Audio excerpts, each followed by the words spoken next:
Yang Mulia, izinkan saya sekaligus untuk persingkat, saya menyampaikan terlebih dahulu semacam pengantar saya sebelum saya membacakan jawaban atau tanggapan kami yang ada di sini sebagai berikut. Yang Mulia Mahkamah Konstitusi dan hadirin sekalian yang saya muliakan, kita sudah mendengar permohonan paslon nomor 1 dan nomor 3 dalam persidangan ini. Apa yang disampaikan dalam permohonan tersebut, kita tahu penuh narasi-narasi dan asumsi-asumsi yang sedemikian rupa, yang terkesan untuk menggiring opini, seakan-akan kekalahan dari para pemohon adalah karena adanya kecurangan pemilu. Narasi-narasi yang dikembangkan dan yang dibangun seakan-akan rakyat memilih Prabowo Gibran adalah karena kecurangan dan karena adanya bansos. Terus terang, hal ini sangat menyakitkan dan melukai hati masyarakat Indonesia dan menafikan hak mayoritas rakyat Indonesia untuk menentukan pilihannya dengan bebas. Karena rakyat Indonesia memilih Prabowo Gibran sebagai presiden karena mereka mencintai dan menginginkan Prabowo Gibran sebagai presiden dan wakil presiden Republik Indonesia. Pilihan tersebut dilakukan oleh rakyat Indonesia berdasarkan hati nuraninya. Jadi, kalau dituduhkan dan rakyat dituduh memilih karena adanya bansos, karena adanya kecurangan, itu melukai hati rakyat mayoritas Indonesia yang memilih Prabowo Gibran sebagai presiden dan wakil presiden yang mereka cintai. Yang kedua, pemilu kali ini adalah pemilu yang paling damai dan tentu paling baik, bukan paling buruk seperti yang disampaikan oleh para pemohon. Kalau pemohon dalam permohonannya menyampaikan narasi-narasi yang bersifat asumsi dan tuduhan-tuduhan kecurangan, maka kami, kuasa hukum Prabowo Gibran, tidak akan terpancing dan tidak akan terpengaruh dengan narasi-narasi dan diksi-diksi kecurangan yang dituduhkan. Tetapi kami akan tetap berpegang teguh kepada prinsip-prinsip kejujuran, profesionalisme, sehingga kami akan memberikan analisa juridis untuk membantah dalil-dalil pemohon, dan kami akan membantah dalil-dalil pemohon tersebut tidak dengan narasi-narasi yang asumsi dan asumsi-asumsi, tidak akan menggiring opini. Kami akan sampaikan secara jelas dengan argumentasi hukum disertai dengan bukti-bukti yang ada. Ketiga, bahwa kita tahu perkara ini seharusnya tidak diajukan ke MK, melainkan ke Bawaslu. Karena isi permohonan tidak sesuai dengan ketentuan Undang-Undang khususnya pasal 475 Undang-Undang Pemilu, sehingga dapatlah dikatakan permohonan pemohon tersebut adalah salah kamar. Demikian juga petitum pemohon juga tidak sesuai dengan hukum acara yang berlaku di Mahkamah Konstitusi. Karena kita lihat petitum pemohon telah menyasar kemana-mana, sehingga terkesan permohonan tersebut, petitum tersebut seperti petitum sapu jagat. Karena pihak-pihak yang tidak pihak pun di perkara ini telah dimintakan untuk diperintahkan oleh Mahkamah Konstitusi untuk dihukum atau diperintahkan untuk melakukan. Terakhir, kalau pemohon menuduh ada kecurangan atau pelanggaran pemilu, dan hal itu kami nyatakan tegas dalam persidangan ini, bahwa kami sebagai kuasa hukum Prabowo Gibran dan Prabowo Gibran menyatakan dengan tegas dan membantah hal itu tidak benar. Tetapi justru para pemohonlah, pihak pemohonlah yang melakukan kecurangan tersebut dan kami akan buktikan di dalam persidangan ini nantinya. Demikian terkait yang mulia. Untuk selanjutnya kami tidak mengulangi lagi dari awal pembacaan kami. Saya hanya mengatakan bahwa kami bertindak atas nama Prabowo Subianto dalam perkara ini, yaitu dalam di mana telah kami sampaikan keterangan pihak terkait dalam perkara nomor 1 PHPU Pres 22 Romawi /24, dan kami lanjut langsung ke halaman 6. Yang mulia,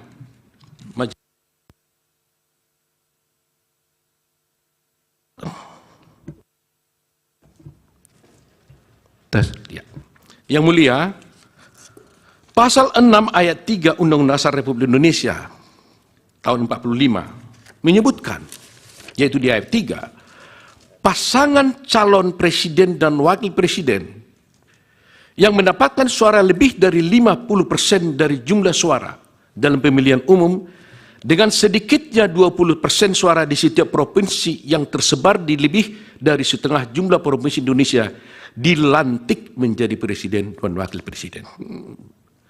Berdasarkan norma konstitusi dimaksud, maka pihak terkait telah memenuhi persyaratan yang diamanatkan oleh konstitusi sehingga wajib dilantik menjadi presiden dan wakil presiden Republik Indonesia periode 2024-2029. Tingginya perolehan jumlah suara yang sah diperoleh pihak terkait sudah barang tentu menunjukkan adanya kepercayaan dan keinginan begitu tinggi dari mayoritas rakyat Indonesia di hampir seluruh wilayah negara Republik Indonesia, termasuk daerah pemilihan luar negeri, guna memberikan amanat kepada pihak terkait untuk menjadi presiden dan wakil presiden Republik Indonesia 2024-2029.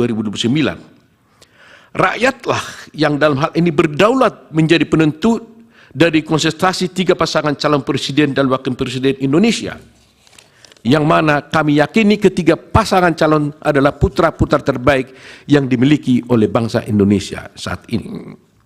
Berkenaan dengan pasal 6A ayat 3 Undang-Undang Dasar Negara Republik Indonesia tahun 45, dan katanya dengan hasil pemilihan umum presiden dan wakil presiden tahun 2024 tersebut di atas, maka pihak terkait mengingatkan agar semua pihak secara bijak, penuh kehati-hatian, dan dengan penuh rasa tanggung jawab secara bersama-sama senantiasa menjaga agar norma pasal 6A ayat 3 Undang-Undang Dasar ini dimaksud tidak terlanggar. Jangan sampai setelah pemilihan umum diperoleh atas adanya ketidakpuasan dan kepentingan pihak-pihak tertentu terhadap hasil pemilihan umum presiden dan wakil presiden dimaksud, kemudian terus-menerus dilakukan upaya-upaya delegitimasi dan penegasan terhadap hasil pemilu itu dengan alasan-alasan yang tidak konstitusional dan tidak bersesuaian dengan peraturan undang-undang yang berlaku. Dalam konteks ini, bila mana kita mencermati permohonan dari pemohon akuo, maka tampak adanya upaya-upaya yang tidak berlandasan hukum dari pemohon untuk menegasikan jumlah suara sebanyak 96.214.691 dari rakyat Indonesia kepada pihak terkait. Hal ini atas alasan dalam permohonannya, pemohon berupaya agar Mahkamah Konstitusi kendati pun tidak menjadi kewenangannya untuk melakukan diskualifikasi kepada pihak terkait, bahkan tanpa pemohon menguraikan mengenai berapa sesungguhnya jumlah suara yang benar menurut pemohon, sehingga mempengaruhi keterpilihan pihak terkait untuk kemudian dilantik sebagai presiden sebagaimana ditentukan dalam pasal 6 ayat 3 Undang-Undang Dasar tersebut. Upaya penegasian oleh pemohon dimaksud merupakan suatu bentuk pengingkaran terhadap demokrasi yang sangat berpotensi melanggar norma pasal 6 Undang-Undang Dasar 45 atas alasan pasangan calon presiden dan wakil presiden seyogianya dilantik menjadi presiden dan wakil presiden Republik Indonesia karena memperoleh jumlah suara sebanyak tersebut di atas dan menang di hampir seluruh wilayah Republik Indonesia. kemudian dipaksakan oleh pemohon tanpa disertai dengan basis data dan angka sehubungan dengan jumlah suara sah menurut dalil pemohon sebagaimana diatur oleh peraturan perundang-undangan. Bila mana kemudian didalilkan oleh pemohon bahwasanya diskualifikasi menjadi relevan karena isu pencalonan wakil presiden yakni Bapak Gibran Raka Buming Raka, tentulah dia tidak relevan.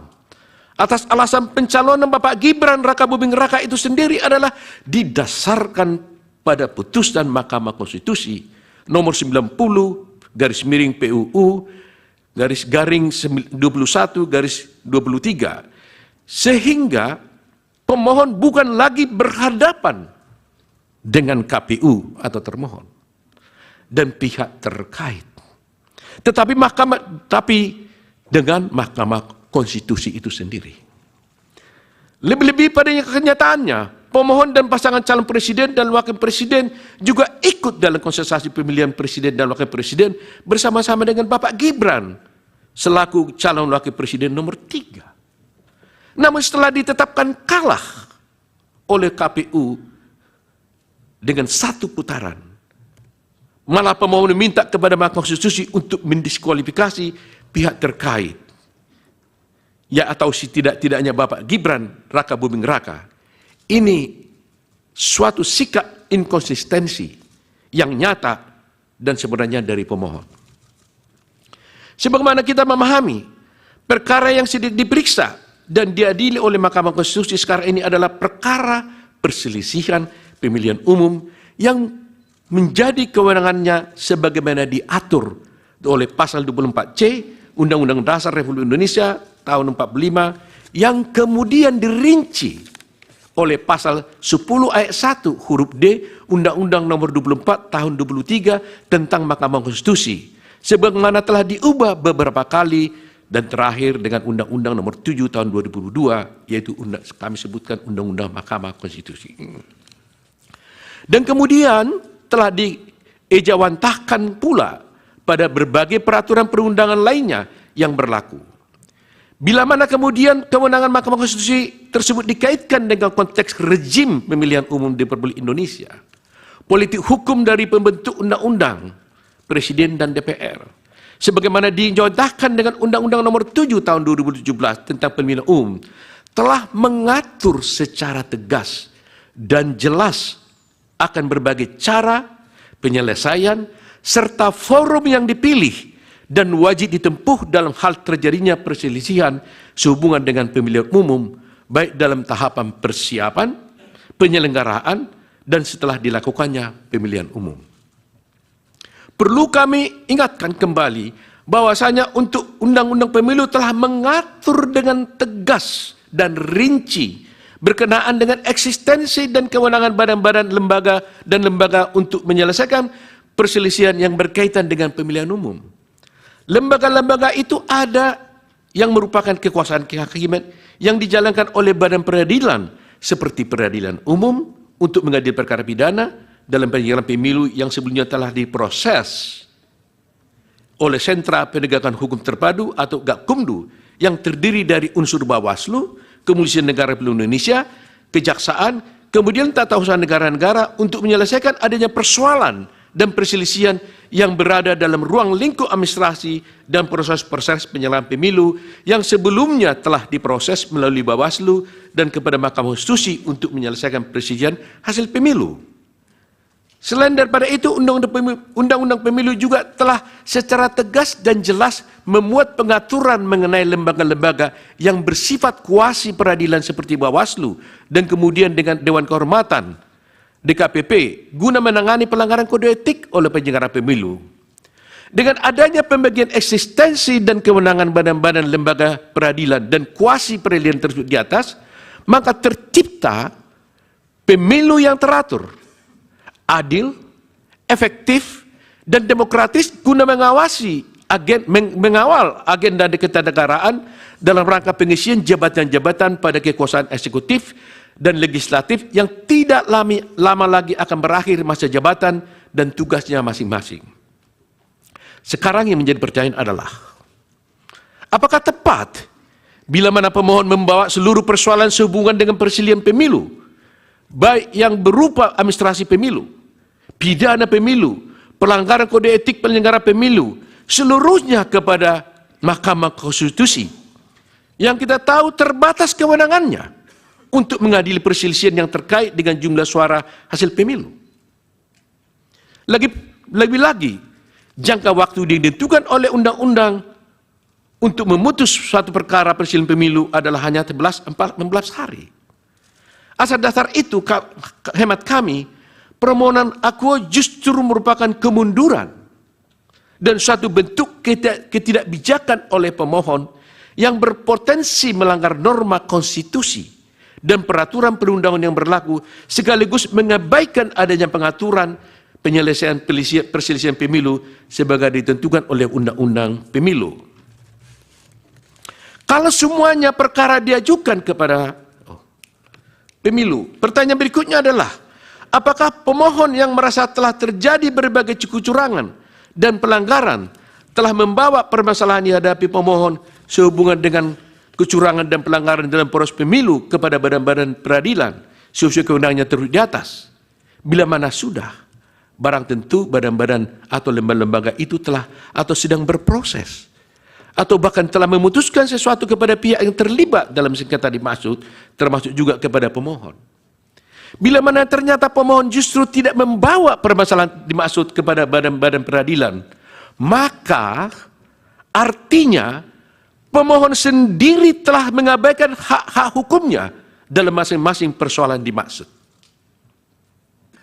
Atas hal tersebut adalah tidak tepat bila mana kemudian pemohon membawa seluruh persoalan yang berkaitan dengan kecurangan, pelanggaran dalam proses pemilu yang menjadi kewenangan dari badan-badan lain kepada Mahkamah Konstitusi ini, yang kewenangannya terbatas pada hasil pemilu, yang mempengaruhi keterpilihan presiden dan wakil presiden guna diperiksa dan diadili Mahkamah Konstitusi hanya dalam waktu 14 hari. Padahal jauh sebelum hari ini, peraturan perundang-undangan telah memberikan kesempatan kepada pemohon untuk memprosesnya melalui badan-badan, lembaga-lembaga dimaksud di atas. Terkhusus bagi Mahkamah Konstitusi, undang-undang menentukan jangka waktu 14 hari kerja karena memang yang diadili itu terbatas pada jumlah suara hasil pemilihan umum yang ditetapkan oleh termohon, yaitu KPU, dan jumlah suara yang dianggap benar oleh pemohon. Adanya keketatan sehubungan jangka waktu ini tidak lain dan tidak bukan untuk memastikan agar agenda ketatanegaraan berupa pengisian jabatan-jabatan di Republik ini berjalan dengan lancar dan tepat waktu. Bila mana rangkaian pemilu ini tidak berkesudahan, misalnya dengan permintaan diskualifikasi, pemilihan ulang, sangat berpotensi menimbulkan persoalan-persoalan lain yang mengarah kepada krisis ketatanegaraan di Republik Indonesia yang kita cintai ini.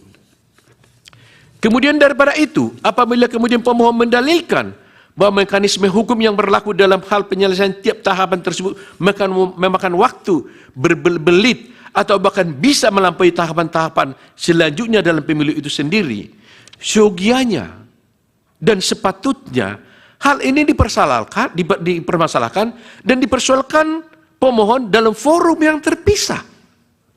Misalnya mengajukan judicial review baik kepada tingkat Mahkamah Agung atau ke MK. Bukan dalam tahap perselisihan hasil pemilihan umum presiden dan wakil presiden yang dalam konteks ini diajukan dan digabungkan secara keseluruhan oleh pemohon sendiri. Hukum memberikan keleluasaan dan koridor yang sangat luas kepada seluruh rakyat Indonesia, tidak terkecuali ke pemohon, untuk mempersoalkan bila mana dianggap ada ketentuan undang-undang nomor 7 tahun 2017 dalam hal penyelesaian persoalan mengenai pemilu yang dianggap merugikan hak konstitusionalnya atau diperkirakan akan merugikan hak pemohon di kemudian hari. Bahkan Undang-Undang nomor 7 tahun 2017 tentang pemilu ini telah berlaku dan diundangkan sejak tahun 2017. Lebih-lebih ketentuan ini telah digunakan, sekali lagi telah digunakan sebagai basis hukum penyelenggaraan pemilu tahun 2019. Artinya, pemohon telah cukup memahami kondisi dan aturan serta kaidah yang termaktub dalam undang-undang tersebut. Bukan kemudian setelah selesainya tahapan rekapitulasi suara dikalahkan justru mempersoalkan aturan-aturan tersebut seakan-akan waktu tidak pernah berpihak kepada pemohon. Sebagaimana kita maklum, jabatan Presiden dan Wakil Presiden Bapak Insinyur Haji Joko Widodo dan Bapak Profesor Dr. Kiai Haji Ma'ruf Amin berdasarkan konstitusi terbatas untuk jangka waktu 5 tahun dan akan berakhir tanggal 20 Oktober 2024. Pada waktu yang sama perlu dihindari adanya kekosongan barang sedetik pun. Maka Presiden dan Wakil Presiden terpilih berdasarkan pemilu tahun 2004 harus dilantik sebagai Presiden dan Wakil Presiden Indonesia. Namun demikian, bila mana perselisihan hasil pemilu kemudian tidak berkunjung berakhir, sebagaimana yang dipaksakan oleh pemohon, maka bukan tidak mungkin agenda ketatanegaraan yang terpenting yang bagi bangsa dan negara Republik Indonesia ini akan terlewatkan atau tidak dapat terlaksana. Itulah yang menjadi esensi dari politik hukum dalam mengatur mengenai mekanisme dan jangka waktu penyelesaian perselisihan pemilu oleh masing-masing badan-badan lembaga tersebut di atas. Semata-mata untuk memastikan agenda ketatanegaraan Republik Indonesia dapat berjalan secara tertib dan tepat waktu. Bila mana tahapan pemilu akua diulang sebagaimana dikehendaki oleh pemohon, maka pemilu ulang yang demikian itu tidak pula ada landasan hukumnya, baik dalam Undang-Undang Dasar 45 maupun dalam Undang-Undang Pemilu. Hal-hal semacam ini sangat penting menjadi bahan perhatian kita bersama dalam membangun bangsa dan negara. Pihak terkait meyakini bahwasanya Yang Mulia Hakim Konstitusi sangat memahami hal-hal yang pihak terkait sampaikan tersebut.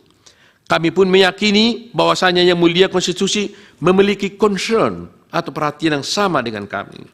Putusan dari Yang Mulia Majelis Hakim Konstitusi nanti kami yakini akan memberikan suatu penyelesaian akhir sekaligus pencerahan dan edukasi yang teramat baik bagi seluruh rakyat Indonesia.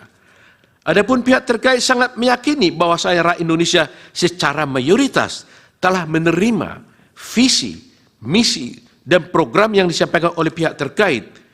Dalam hal ini Prabowo Gibran secara mayoritas menginginkan pihak terkait untuk menjadi Presiden dan Wakil Presiden Republik Indonesia periode 2024-2029. Oleh karena itu Yang Mulia, izinlah kami menguraikan secara detail dan secara spesifik bagaimana tanggapan kami terhadap permohonan daripada pemohon 1. Pertama, kami sampaikan tentang kewenangan Mahkamah Konstitusi.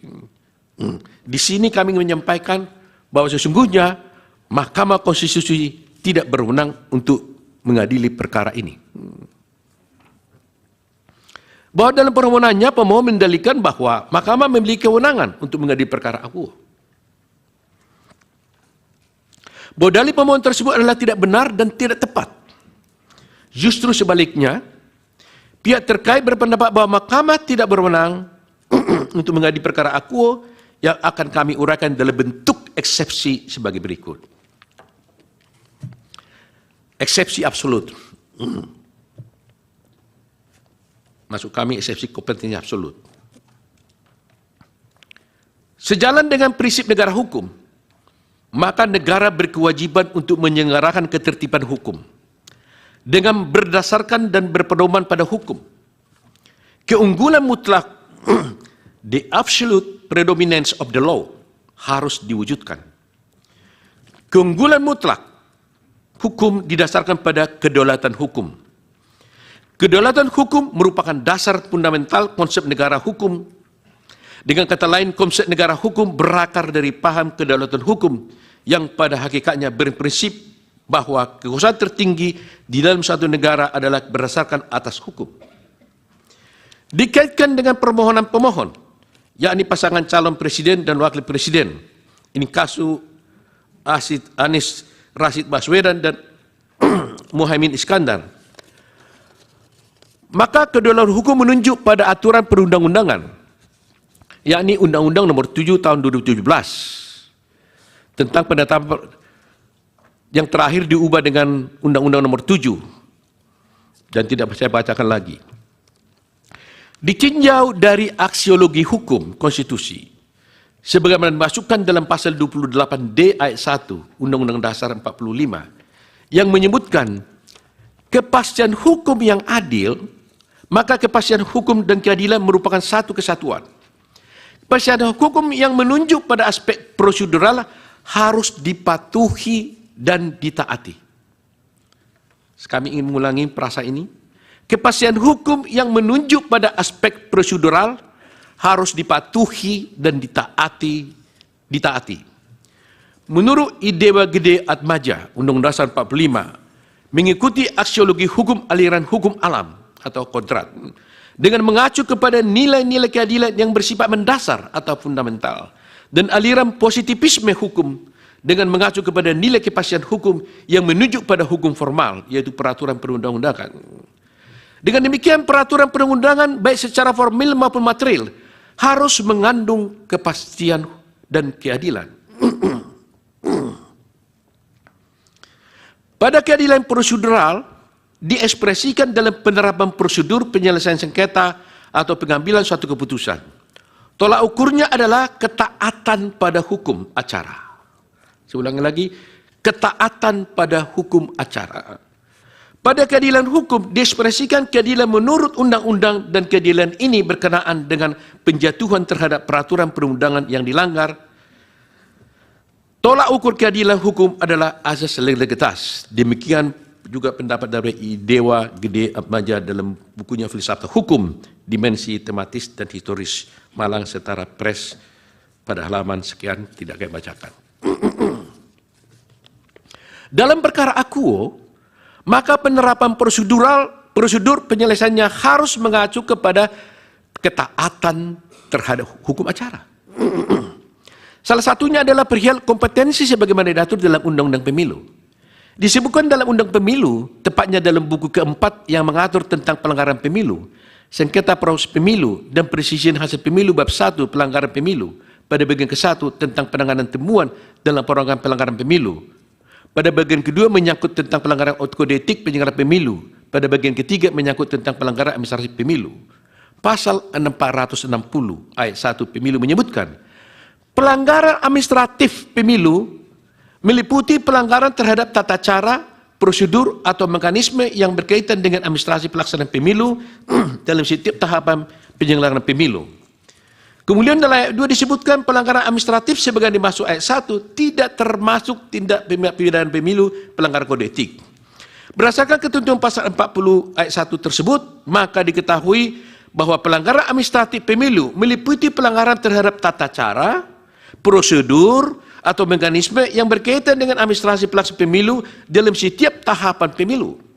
Ketentuan ini membedakan sifat-sifat pelanggaran, yaitu pelanggaran mengenai tata cara, mengenai prosedur, serta mengenai mekanisme, dan yang menjadi objek pelanggaran yaitu administrasi pelaksanaan pemilu. Pelanggaran administratif pemilu terdiri dari 3 jenis pelanggaran, yaitu pelanggaran terhadap tata cara administrasi pelaksanaan pemilu, pelanggaran terhadap proses administrasi pelaksanaan pemilu, dan pelanggaran terhadap mekanisme administrasi pelaksanaan pemilu. Telah ditentukan bahwa tentang penyelesaian pelanggaran administratif pemilu, sekali lagi, telah ditentukan bahwa tentang penyelesaian pelanggaran administratif pemilu adalah menjadi kewenangan Bawaslu secara tegas dan jelas dapat dididak dalam ketentuan pasal 461 Undang-Undang ayat 1 Undang-Undang Pemilu yang menyebutkan Bawaslu provinsi, Bawaslu kabupaten dan kota menerima, memeriksa, mengkaji, dan memutus pelanggaran administratif pemilu. Menyangka putusan Bawaslu tentang penyelesaian pelanggaran administratif pemilu telah pula ditentukan secara limitatif sebagaimana ditentukan pasal 61 ayat 6 Undang-Undang Pemilu yang menyebutkan bahwa putusan Bawaslu provinsi, Bawaslu kabupaten kota untuk penyelesaian pelanggaran administratif pemilu berupa perbaikan administrasi tata cara dan selanjutnya teguran tertulis, tidak diikutkan dalam tahapan tertentu dalam pelanggaran pemilu, sanksi administratif lainnya sesuai dengan ketentuan dalam undang-undang ini. Dalam kaitannya dengan pelanggaran administratif pemilu yang terjadi secara terstruktur, sistematis dan masif, sekali lagi, dalam kaitannya dengan pelanggaran administratif pemilu yang terjadi secara terstruktur, sistematis, dan masif telah diatur secara rinci pada pasal 463, pasal 463 Undang Pemilu sebagai berikut. Dianggap dibacakan itu. Tidak dibacakan. Mengacu pada ketentuan pasal 463 Pemilu, maka kewenangan tentang penyelesaian pelanggaran administratif pemilu yang terjadi secara terstruktur, sistematis, dan masif adalah mutlak menjadi kewenangan Bawaslu. Di sini terlihat adanya kompetensi absolut penyelesaian perkara administratif pemilu yang terjadi secara struktur, sistematis, dan masif hanya oleh Bawaslu.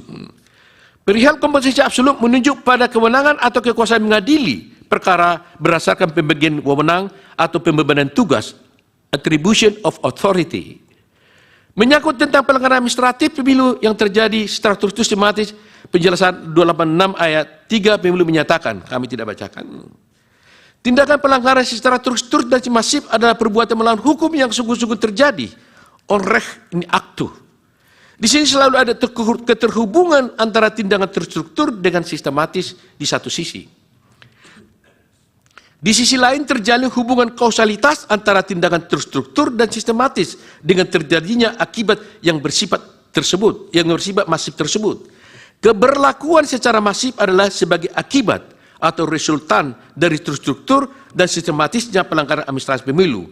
Hal ini sejalan dengan penjelasan pasal 286 ayat 3 pemilu yang menyebutkan pelanggaran masif adalah dampak pelanggaran yang sangat luas pengaruhnya terhadap hasil pemilu, bukan hanya sebagian. Putusan terhadap pelanggaran administrasi pemilu yang terjadi secara terstruktur, sistematis, dan masif ditindaklanjuti oleh keputusan KPU. Dapat berupa sanksi administratif, pembatalan calon anggota DPR, DPRD, dan calon presiden dan wakil presiden. Dengan demikian, putusan Bawaslu tentang pelanggaran administratif pemilu yang terjadi terstruktur, sistematis, dan masif harus ada terlebih dahulu. Dan harus pula ada keputusan KPU tentang sanksi administratif berupa pembatalan terhadap calon anggota DPR, DPD, DPRD provinsi, DPRD kabupaten, kota, dan pasangan calon presiden dan wakil presiden. Pada perkara akuo yang dimohonkan oleh pemohon, terlihat pemohon memasukkan permasalahan yang bukan menjadi ranah kewenangan Mahkamah Konstitusi. Hal ini dapat dilihat dalam pokok permohonan sebagaimana tertuang dalam huruf B yang didalilkan oleh pemohon sebagai berikut. Kami bacakan, di mana kesemuanya hal tersebut di atas adalah bukan ranah kewenangan Mahkamah Konstitusi. Perlu disampaikan di sini bahwa perihal perselisihan hasil pemilu telah diatur secara tegas dalam bab 3 perselisihan hasil pemilu. Pasal 473 Undang-Undang Pemilu, pasal 473 ayat 3 Undang Pemilu menyatakan, perselisihan penetapan perolehan suara hasil pemilu presiden dan wakil presiden secara nasional meliputi perselisihan penetapan perolehan suara yang dapat mempengaruhi penetapan hasil pemilu presiden dan wakil presiden. Pasal 475 ayat 1 dan 2 dianggap dibacakan, tidak dibacakan. Frasa hanya, sekali lagi, frasa hanya terhadap hasil penghitungan suara bermakna pembatasan dan bersifat tetap. Tidak ada peluang untuk memperluas kewenangan Mahkamah Konstitusi, termasuk selain dari perhitungan suara. Secara argumentum a contrario, maka selain perhitungan suara adalah bukan menjadi kewenangan Mahkamah Konstitusi. Menjadi jelas bahwa kewenangan Mahkamah Konstitusi hanya terhadap hasil perhitungan suara dengan pendekatan kuantitatif. Mahkamah Konstitusi tidak berwenang mengadili pelanggaran administratif secara struktur, sistematis, dan masif yang notabene pendekatannya adalah kualitatif, sesuai dengan sifatnya pendekatan kualitatif dan kuantitatif ada dua hal yang berbeda.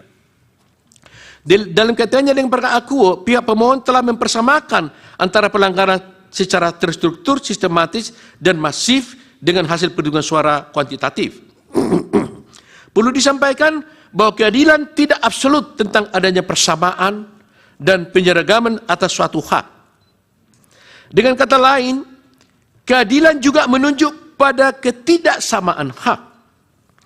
Terwujudnya suatu keadilan apabila beberapa orang diperlakukan sama dan beberapa orang tidak diperlakukan sama. Demikian itu menunjuk pada mempersamakan hal yang sama dan membedakan hal yang tidak sama. Pada praktiknya, keadilan memang didasarkan pada kesemerataan, namun juga didasarkan atas kebutuhan atau kualifikasi. Implementasi keadilan yang didasarkan pada kebutuhan atau kualifikasi tentu tidak dapat disamaratakan. Dengan kata lain, keadilan sangat ditentukan oleh tujuannya. Kondisi demikian menunjukkan bahwa keadilan menunjuk pada suatu kondisi tertentu. Profesor Bagirmanan juga menyampaikan ungkapan yang sedemikian populer, menyamakan sesuatu yang tidak sama, sama tidak adilnya dengan membedakan yang sama. Melakukan pembedaan dalam suatu keadaan atau peristiwa tertentu justru merupakan cara mewujudkan keadilan atau mewujudkan suatu manfaat. Mengenai hak persamaan di hadapan hukum, selain kemungkinan pembatasan, juga harus dimungkinkan pengaturan dan penerapan yang berbeda. Demikian pendapat Bagirmanan. Demikian juga Marzuki mengatakan, ketidakadilan bukan hanya membedakan dua hal yang sama, tetapi juga menyamakan dua hal yang berbeda. Hal ini terdapat dalam putusan Mahkamah Konstitusi nomor 1 PUU garing 10 garing 2012 halaman 84. Pak Utuh, berkaitan dengan yang eksepsi, kemudian tingkat waktu pengajuan dan kedudukan umum, apa bisa dilewatkan, dianggap dibacakan, bisa langsung ke pokok permohonan? Atau masih tetap mau dibacakan? Sedikit saja mungkin yang mulia. Ya, nanti langsung ke habis pokok. Itu langsung nanti langsung ke 36 bisa dalam pokok permohonan. Dalam pokok perkara tentang kedudukan hukum, tentang penetapan perolehan hasil suara.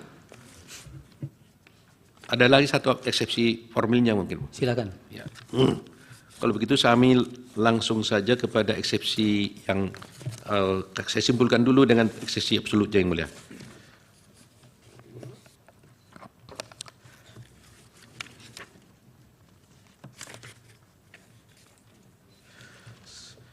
Menurut Aristoteles dan Aquinas, perihal pemberian proporsi yang seimbang adalah bentuk keadilan distributif. Keadilan distributif memberikan proporsi yang sama sesuai dengan kedudukannya dalam pandangan hukum publik secara umum. Perimbangan menurut teori keadilan Aristoteles menunjukkan pada suatu kondisi di mana kesamaan hak itu haruslah sama di antara orang-orang yang sama. Permohonan yang disampaikan pemohon adalah jelas mempersamakan dua hal yang berbeda. Pelanggaran secara struktur, sistematis dan masif adalah menjadi kewenangan Bawaslu. Adapun menyangkut dengan persilihan hasil penghitungan suara menjadi kewenangan Mahkamah Konstitusi. Dapat dikatakan bahwa penyamaan tersebut adalah ketidakbenaran dan sekaligus ketidakadilan. Penyamaan tersebut juga termasuk tidak menempatkan sesuatu sesuai dengan tempatnya. Berdasarkan uraian tersebut, oleh karena yang dipersoalkan pemohon dalam permohonannya adalah mengenai hal-hal di luar dari perhitungan suara, maka permohonan pemohon bukan menjadi kewenangan dari Mahkamah Konstitusi. Mengenai kedudukan pemohon juga kami lewatkan, karena intinya kami hanya menyatakan itu bahwa pemohon tidak punya kedudukan hukum dalam mengajukan gugatan ini. Tentang tengah waktu pengajuan pemohon juga, karena memang permohonan ini diajukan kepada salah kamar, maka kami di dalam tengah waktu juga mengatakan berarti bahwa tengah waktu yang diatur undang-undang tidak termaktub dan tidak terpenuhi dalam permohonan ini.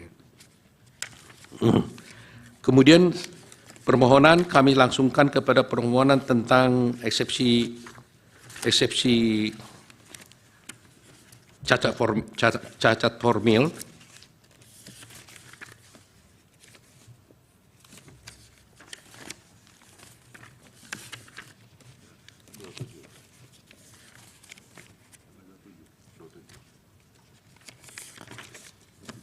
Baik. Eksepsi cacat formil. Eksepsi ini kami ajukan karena tidak sesuai dengan peraturan undang-undang. Kami tidak bacakan lagi pasal 45, Undang-Undang 45, Undang-Undang Pemilu dan sebagainya. Pasal 75 pasal 475 mengatakan bahwa tidak saya bacakan. Kemudian pasal 75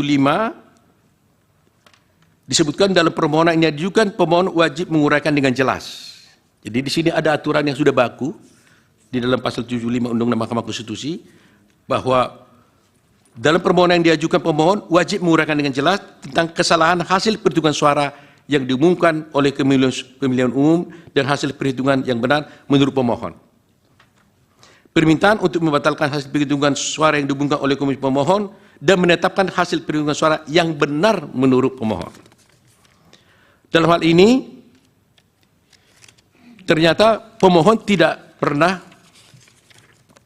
mengajukan dalam permohonannya mana yang benar menurut pemohon penjadi perhitungannya dan mana yang salah menurut pemohon terhadap perhitungan dari KPU itu. Kemudian di dalam PMK Mahkamah Konstitusi secara tegas limitatif juga diatur bahwa di dalam PMK tersebut di dalam pasal 7 pasal 8 butir 6B 4 disebutkan pokok permohonan, saya ulang ini, pokok permohonan memuat penjelasan mengenai kesalahan hasil perhitungan suara yang ditetapkan oleh termohon dan hasil perhitungan suara yang benar menurut pemohon. Ini sudah tegas diatur. Bahkan di petitum pun juga disebutkan. Petitum itu harus memuat permintaan untuk membatalkan penetapan perolehan suara hasil pemilu oleh termohon dan menetapkan hasil perolehan suara yang benar menurut pemohon. Dalam kasus ini, dalam permohonan pemohon tidak menyebutkan dalam petitumnya mana yang suara yang salah dan mana perolehan suara yang benar menurut pemohon. Sehingga dengan demikian, permohonan daripada pemohon telah cacat formil, tidak memenuhi prosedur yang diatur di dalam PMK nomor 4 tahun 2003 dan juga yang Prabu Daud dan PMK nomor 2 tahun 2024. Dengan demikian, jelas petitum dari pemohon tidak sesuai dengan petitum yang diatur dalam pasal 8 ayat 6 huruf B butir 5 PMK nomor 4 tahun 2023 sebagaimana diubah dengan PMK nomor 2 tahun 2024 yang berbunyi sebagai petitum memuat permintaan untuk membatalkan penetapan suara hasil pemilu oleh termohon dan menetapkan hasil perhitungan suara yang benar menurut permohon. Berdasarkan uraian di atas, jelaslah permohonan yang diajukan oleh pemohon adalah cacat formil karena tidak memenuhi persyaratan yang diatur dalam ketentuan-ketentuan yang telah diuraikan di atas. Oleh karenanya, permohonan pemohon seugianya harus dinyatakan tidak dapat diterima atau need on function. Selanjutnya dilanjutkan oleh teman kami. Silakan.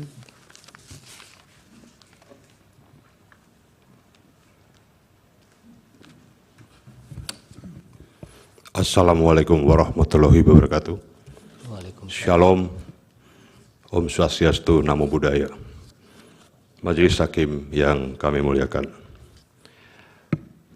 Bahwa dengan diajukan eksepsi kompetensi absolut dan eksepsi cacat formil yang telah kami uraikan di atas, sejatinya Yang Mulia Majelis Hakim Konstitusi dapat langsung memutus dan menyatakan bahwa Mahkamah tidak berwenang memeriksa dan mengadili permohonan pemohon, atau setidak-tidaknya menyatakan permohonan pemohon cacat formil sehingga tidak dapat diterima.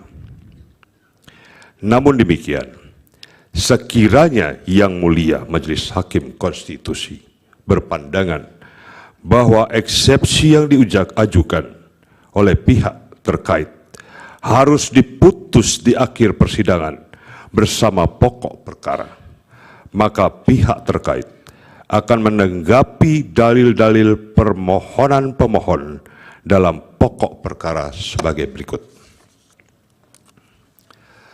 Penerimaan pencalonan pasangan calon presiden dan wakil presiden nomor urut 2 disebut pertama dalam bab bagian 4 pokok permohonan huruf B dengan judul pengkhianatan terhadap konstitusi dan pelanggaran asas bebas, jujur, adil. Penyebutan tersebut sangat disayangkan dan tidak pantas dan tidak beretika. Berbagai argumen yang dikemukakan sangat jauh dari aspek teoritis dan yuridis. Pemohon menyatakan di dalam permohonannya bahwa Gibran Rakabuming Raka hanya memenuhi syarat material tetapi tidak memenuhi syarat formil. Itu tercantum dalam halaman 22 permohonan pemohon, yang secara lengkap tidak perlu kami kutip lagi.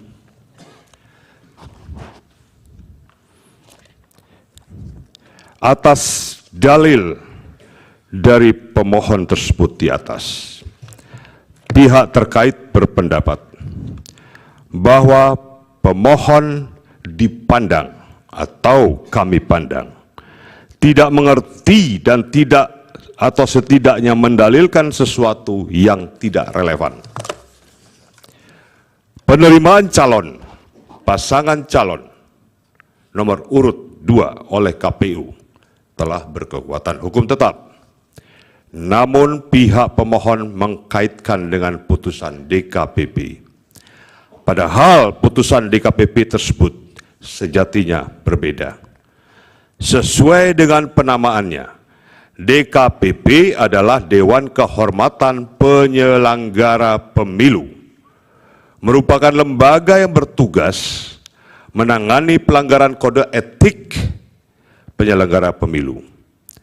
Pada pokoknya, putusan DKPP nomor 135 garis datar PKE garis datar DKPP garing 12 Rom garing 2023 nomor 136 garis datar PKE garis datar DKPP garis miring 12 Rom garis miring 2023 dan putusan nomor 137 gatar PKE gatar DKPP garing 12 Rom garing 2023 dan nomor 141 gatar PKE gatar DKPP garing 12 Rom garing 2023.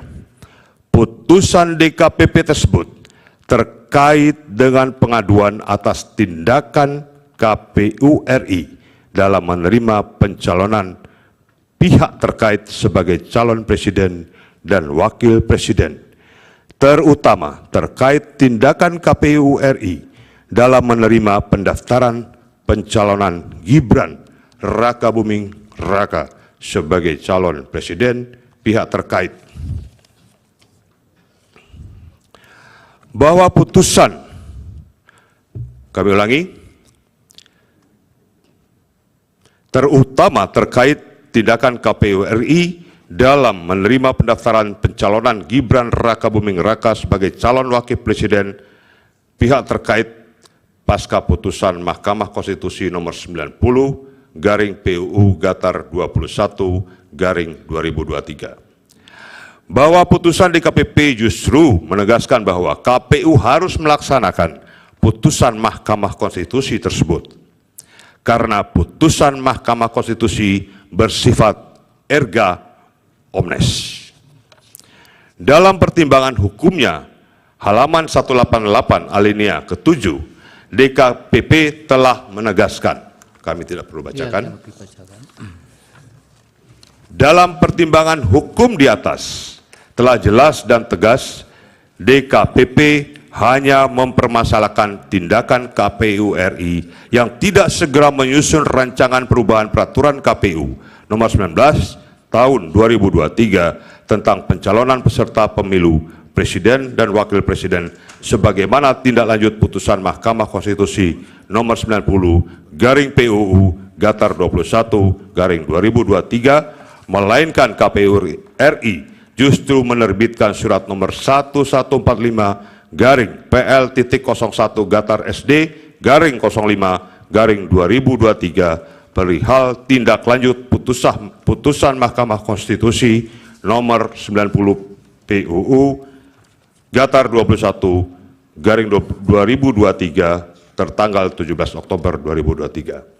Maka berdasarkan hal di atas, jelas dan tegas, DKPP hanya mempersoalkan tindakan KPU yang tidak segera menyusun rencana perubahan peraturan KPU nomor 19 tahun 2023 tentang pencalonan peserta pemilu presiden dan wakil presiden sebagai tidak lanjut putusan Mahkamah Konstitusi yang dimaksud. Bukan mempersoalkan atau membatalkan, menggugurkan, serta menganulir pencalonan pasangan calon presiden dan wakil presiden nomor urut 2, apalagi putusan DKPP sendiri secara tegas membenarkan tindakan KPU dalam menindaklanjuti putusan Mahkamah Konstitusi nomor 90 garing PUU Gatar 21 Rom garing 2023.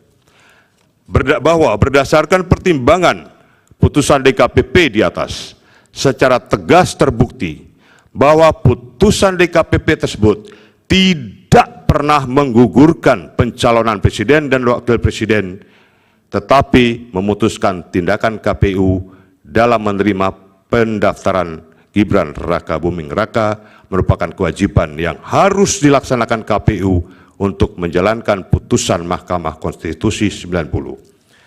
Maka putusan DKPP tersebut tidak berdampak dan tidak mempengaruhi serta tidak dapat membatalkan atau menganulir pencalonan pasangan calon presiden dan wakil presiden nomor urut 2.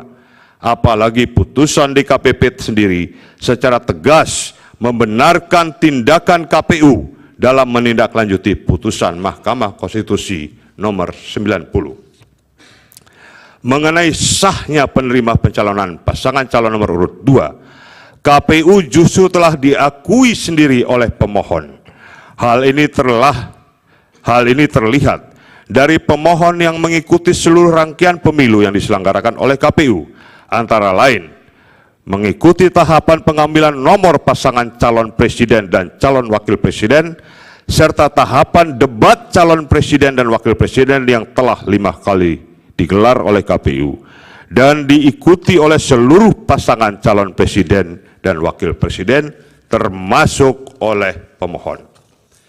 Dari seluruh rangkaian tahapan pemilu yang berjalan, pemohon tidak pernah sama sekali mengajukan keberatan apapun. Sehingga dengan demikian sangat aneh dan menjadi tanda tanya besar. Kenapa setelah seluruh tahapan pemilu selesai dilaksanakan dan hasil rekapitulasi penghitungan suara oleh KPU diumumkan dan hasilnya pemohon kalah, baru pemohon mengajukan keberatan dan mempersoalkan penerimaan pencalonan wakil presiden nomor urut 2. Sebagaimana telah kami singgung sebelumnya, hak konstitusional untuk turut serta dalam pemerintahan telah ditafsirkan oleh Mahkamah Konstitusi melalui putusan MK nomor 90 tahun 2023 yang telah diucapkan dalam sidang terbuka untuk umum pada tanggal 16 Oktober 2023 dalam pertimbangan pada halaman 51 yang tidak akan kami baca. Perlu disampaikan juga bahwa setiap putusan Mahkamah Konstitusi adalah bersifat final dan mengikat atau erga omnes yang langsung dilaksanakan self-executing dan oleh karenanya tidak memerlukan atau menunggu revisi terhadap undang-undang. Hal ini sebagaimana ditegaskan pada pasal 47 Undang-Undang Mahkamah Konstitusi yang menyatakan putusan Mahkamah Konstitusi memperoleh kekuatan hukum tetap sejak selesai diucapkan dalam sidang pleno terbuka untuk umum. Dengan demikian, putusan Mahkamah Konstitusi nomor 90 garing PUU Gatar 21 garing 2023 secara mutatis mutandis berlaku bagi regulasi di bawah undang-undang inkasu pasal 169 ayat 1 huruf Q Undang-Undang Pemilu. Kemudian perlu dipahami menyangkut asas notoire feiten notorius. Asas ini mengatakan bahwa setiap hal yang sudah menjadi pengetahuan umum atau sudah umum diketahui, maka menurut hukum tidak perlu lagi dibuktikan dalam sidang pengadilan. Postulat demikian telah menjadi kelasiman dalam praktek persidangan. Waktunya tinggal 30 menit ya untuk nomor yang satu ini, Pak. Ya, Agar diatur. baik, kami akan persingkat.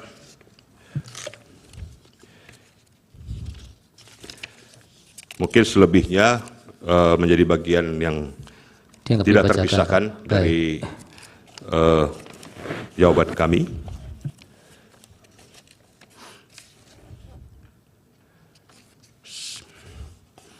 Selanjutnya akan masuk kepada perihal putusan Mahkamah Konstitusi nomor 90 tahun 2023. Tapi sebelumnya, Itu tadi sudah diulas juga kan? ya sudah diulas. Apa mau dibaca kembali? Mau diperjelas lagi, Yang Mulia. Tapi untuk itu nanti kami serahkan kepada rekan kami yang selanjutnya. Silakan. Ya, Kok. Silakan.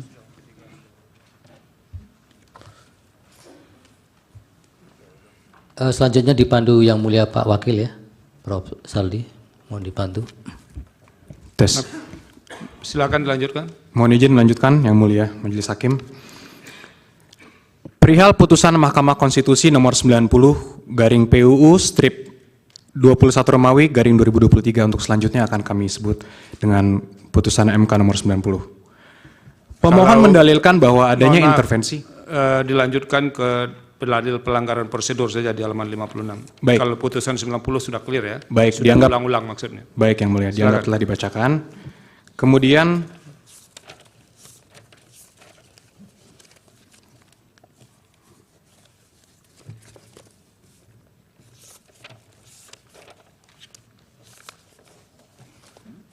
perihal dalil pelanggaran prosedur. Pada huruf C permohonan yang disampaikan, pemohon pada halaman 93 sampai 98 mencampur adukan berbagai hal yang masing-masing berbeda penyelesaiannya. Disebutkan sebagai pelanggaran prosedur yakni sebagai berikut: manipulasi DPT dan seterusnya dianggap dibacakan. Sebagai pihak pemohon, maka yang bersangkutan harus memberikan data-data yang relevan dan valid. Demikian itu sangat penting dalam rangka membuktikan terjadinya migrasi suara. Migrasi suara yang terjadi harus demikian jelas dan hasil penjumlahannya harus relatif sama. Ternyata uraian 8 pelanggaran prosedur tersebut tidak memiliki data-data yang mencukupi. Pemohon tidak mampu membuktikan adanya perpindahan atau migrasi suara secara paralel dan signifikan. Kemudian yang menjadi persoalan, terhadap dalil yang disampaikan tersebut, apakah menjadi layak untuk diadili oleh Mahkamah Konstitusi? Dari 8 persoalan, hanya 1 dalil yang terkait dengan migrasi suara, yakni pengurangan suara pemohon, didalilkan oleh pemohon terjadi di 2 TPS. Yaitu pertama, didalilkan telah terjadi pengurangan suara pasangan calon nomor urut 1 di TPS 006, Kelurahan Soko, Kecamatan Dewe, Kabupaten Kudus. Suara pasangan calon nomor urut 1 dalam C1 plano tertulis 9 suara sah. Namun dalam penulisan di dalam perhitungan KPU terinput 4 suara. TPS yang kedua adalah TPS 001 Kelurahan Kalirejo, Kecamatan Kebumen, Kabupaten Kebumen. Suara pasangan calon nomor urut 1 tertulis 38 suara sah. Namun dalam C penulisan di dalam perhitungan di KPU terinput 28 suara. Kemudian pengurangan suara yang terjadi pada 2 TPS tersebut hanya berjumlah 15 suara. Sedangkan pasangan calon nomor urut 1 secara nasional memperoleh 40.971.906 suara. Dan pasangan calon nomor urut 2 memperoleh 96.214.691 suara. Oleh karenanya, selisih suara yang diperoleh oleh pasangan calon nomor urut 1 dengan pasangan calon nomor urut 2 adalah 55.242.785 suara. Sehingga dengan selisih suara yang sangat jauhnya, masih layakkah untuk diadili oleh Mahkamah Konstitusi? Tentu sangat tidak layak. Kemudian dalam hal rekapitulasi penghitungan perolehan suara secara nasional, pasal 407 ayat 1 Undang-Undang Pemilu menyebutkan, dianggap dibacakan, peserta pemilu dimaksud adalah partai politik untuk pemilu anggota DPR, anggota DPRD provinsi, anggota DPRD kabupaten kota, perseorangan untuk pemilu anggota DPD, dan pasangan calon yang diusulkan oleh partai politik atau gabungan partai politik untuk pemilu presiden dan wakil presiden.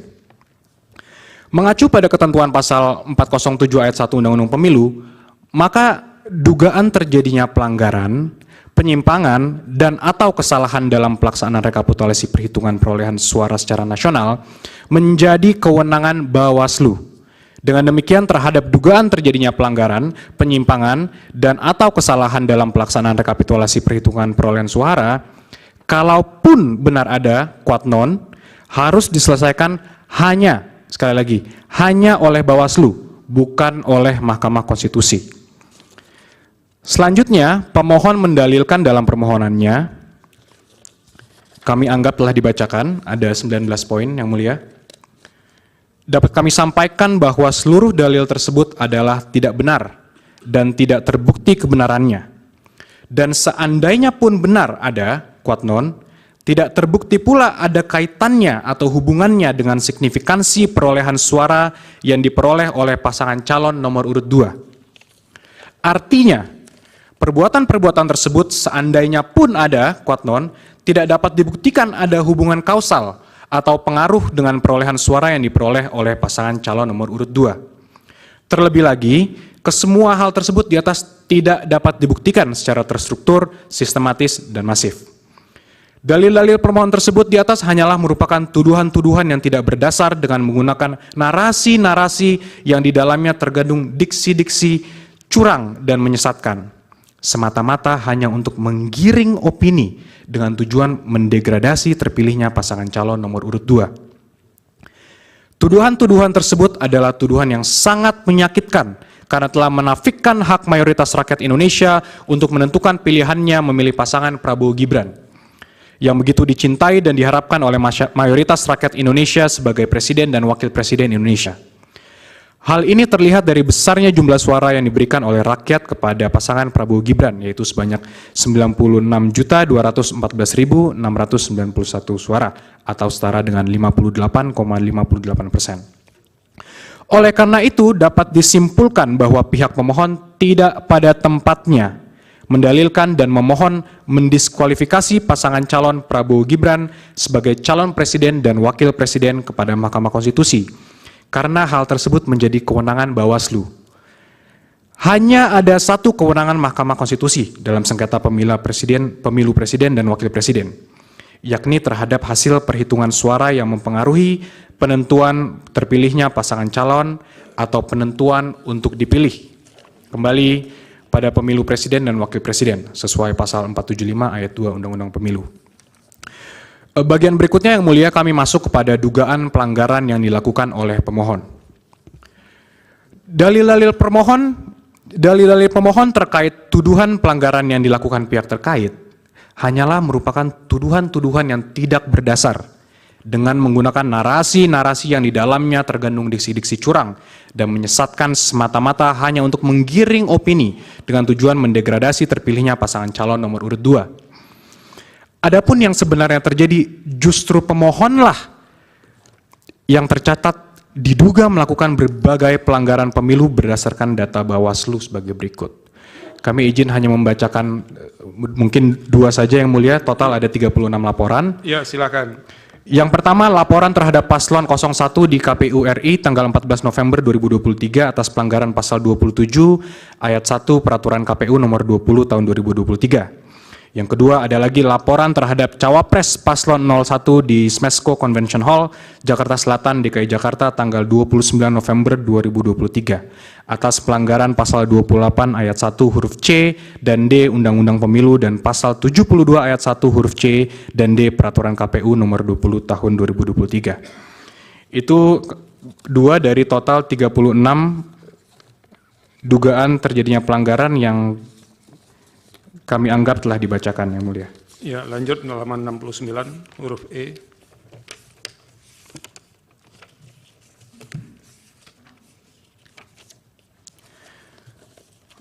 Poin berikutnya yang akan kami sampaikan adalah poin E, tidak ada intervensi penguasa atas kemenangan pihak terkait. Pemohon dalam permohonannya mendalilkan adanya intervensi penguasa. Dalam hal ini presiden, para menteri, PJ kepala daerah, aparatur negara, kepala desa, untuk memenangkan pihak terkait dalam kontestasi pemilihan presiden dan wakil presiden 2024. Dalil pemohon tersebut selain mengada-ngada dan menyesatkan, juga menafikan semua usaha, strategi, kerja keras partai politik pengusung, kelompok relawan, dan tim pemenangan di pusat maupun daerah dalam memperjuangkan kemenangan pihak terkait pada pemilihan presiden dan wakil presiden tahun 2024. Senyatanya, berbagai kampanye dan strategi pemenangan telah dijalankan pihak terkait dengan melibatkan konsultan dan para profesional di bidangnya untuk mendapatkan kepercayaan dan dukungan pemilih dalam memberikan suara kepada pihak terkait. Salah satunya merebut perhatian dan kepercayaan kaum milenial, yaitu 33,6% suara pemilih, dan juga pemilih Gen Z, yaitu 22,85% dari suara pemilih. Dengan menghadirkan sosok tokoh muda sebagai calon wakil presiden, serta komunikasi kampanye yang sesuai kehidupan kaum muda. Alhasil, semua perencanaan kampanye dan strategi kemenangan yang dijalankan telah membawa kemenangan bagi pihak terkait dengan memperoleh suara 58,58% atau setara dengan 96.214.691. Dalil pemohon yang seolah menunjukkan adanya intervensi dari presiden dan para menteri dengan mempolitisasi program kerjanya dalam memenangkan pihak terkait kiranya sangat absurd dan mengada-ngada. Mengingat semua program kerja presiden dan para menterinya telah direncanakan jauh hari atau setidaknya setahun sebelumnya dengan pengajuan anggaran atau APBN yang telah disetujui DPR. Sehingga bagaimana mungkin program kerja pemerintah tersebut dikait-kaitkan dengan kontestasi pemilihan presiden dan wakil presiden tahun 2024. Selanjutnya mengenai dalil pemohon tentang kenaikan gaji dan tunjangan penyelenggara pemilu di momen kritis adalah dalil yang keliru dan sangat mengada-ngada. Karena hal tersebut merupakan program Kementerian Pendayagunaan Aparatur Sipil Negara dan Reformasi Birokrasi atau PAN-RB yang telah ditetapkan pada tahun anggaran sebelumnya. Pemberiannya dalam bentuk tunjangan berbasis capaian kinerja dan bukan kenaikan kerja sebagaimana didalilkan oleh pemohon. Sehingga jelas program tersebut tidak ada kaitannya dengan presiden, terlebih menghubungkannya dengan kontestasi pemilu 2024. Selanjutnya mengenai politik uang di TPS 029 Desa Karanggintung, Jawa Tengah, telah dijelaskan sendiri oleh pemohon bahwa perbuatan tersebut dilakukan oleh aparat desa kepada PPS, sehingga tidak ada kaitannya dengan pihak terkait. Sedangkan mengenai pemberian uang yang dilakukan Gus Miftah, itu dilakukan dalam kapasitas pribadi. Karena sampai saat ini yang bersangkutan tidak pernah tercatat sebagai tim kampanye, baik di tingkat nasional maupun daerah. Adapun terkait tuduhan pencoblosan lebih dari satu kali, tidak jelas dilakukan oleh siapa dan untuk kepentingan siapa. Sehingga biarlah diproses oleh Bawaslu agar persoalan menjadi terang dan dapat dimintai pertanggungjawaban dari pelakunya. Demikian halnya dengan bantuan sosial atau bansos dari pemerintah. Itu adalah program kerja yang telah berjalan selama ini, termasuk di luar tahun pemilu dengan pengaturan melalui Perpres nomor 63 tahun 2017. Program bansos ini ditujukan bagi seseorang, keluarga, kelompok, atau masyarakat miskin, tidak mampu dan atau rentan terhadap risiko sosial, di mana sangat berbeda dengan target suara pemilih milenial dan Gen Z yang hendak diraih pihak terkait. Untuk lebih jelasnya kami uraikan program bansos yang selama ini digulirkan pemerintah sebagai berikut. Pengaturan mengenai bansos telah diatur dalam Perpres nomor 63 tahun 2017 tentang penyaluran bansos secara non-tunai. Definisi dianggaplah dibacakan.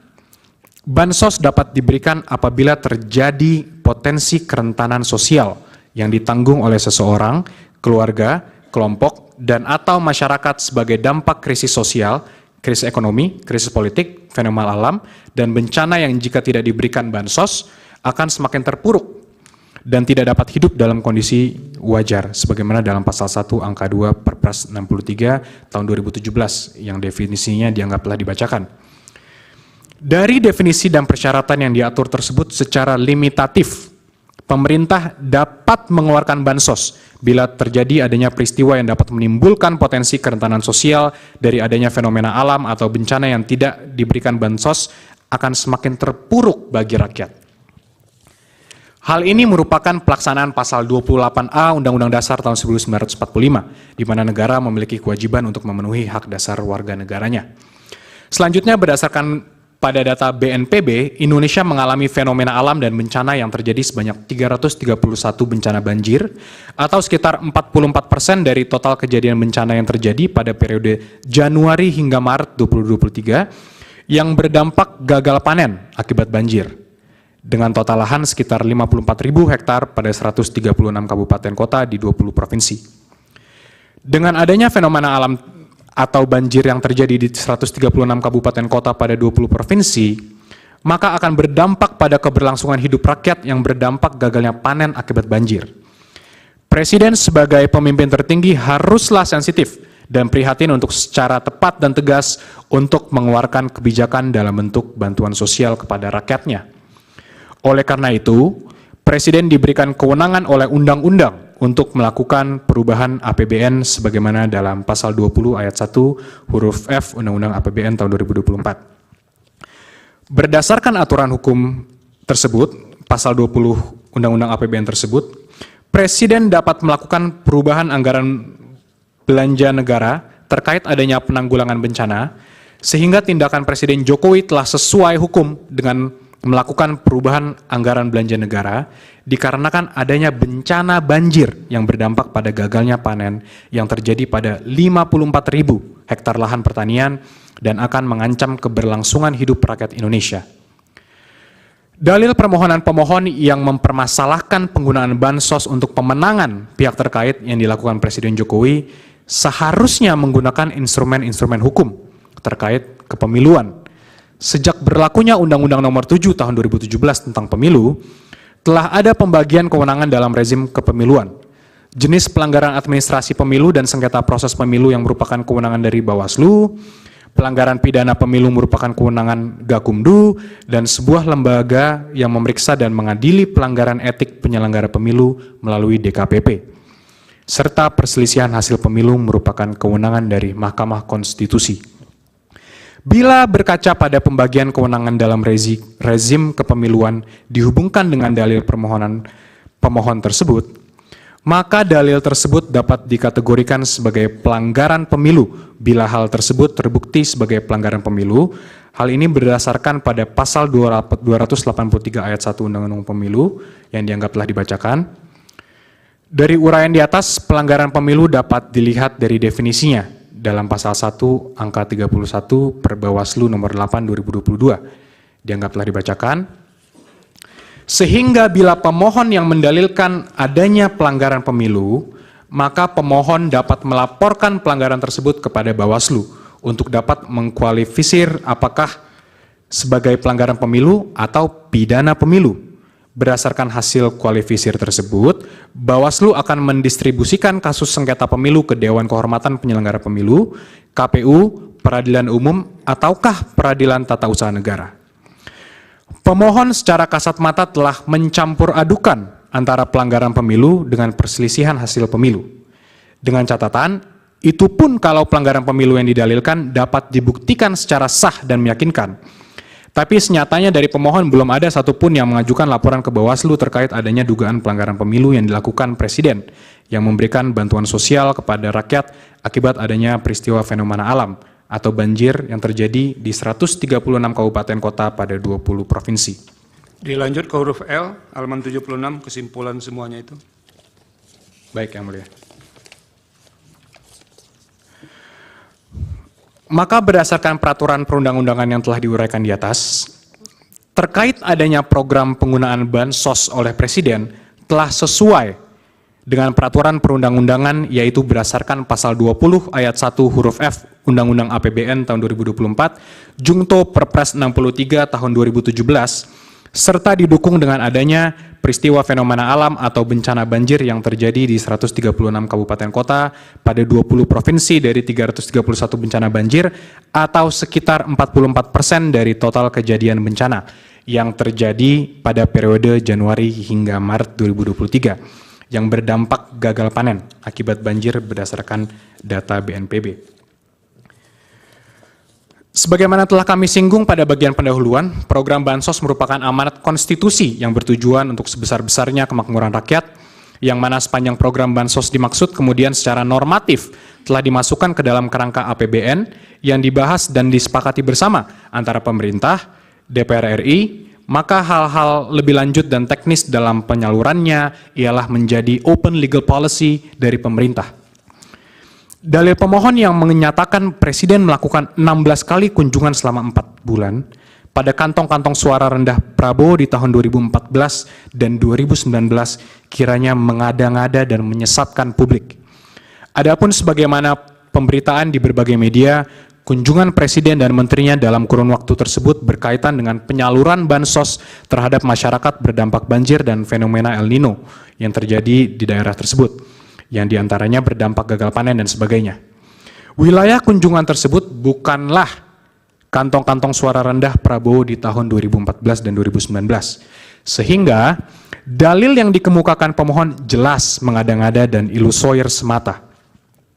Demikian juga dalil pemohon yang menyatakan pengangkatan PJ Kepala Daerah secara masif untuk mengarahkan pilihan kepada pihak terkait kiranya sangat mengada-ngada dan tidak relevan. Karena pengangkatan PJ Kepala Daerah tersebut dalam rangka pelaksanaan pilkada serentak yang telah dipersiapkan jauh hari dengan persetujuan DPR. Justru sebaliknya,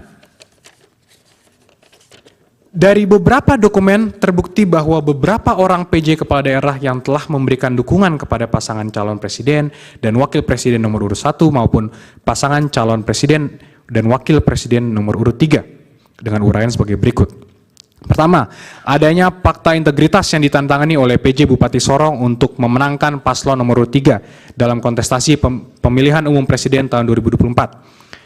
Kasus penggeledahan PJ Bupati Sorong oleh KPK di rumah dinas PJ Bupati Sorong menemukan fakta integritas PJ Bupati Sorong yang diwajibkan mendukung pasangan Ganjar Mahfud.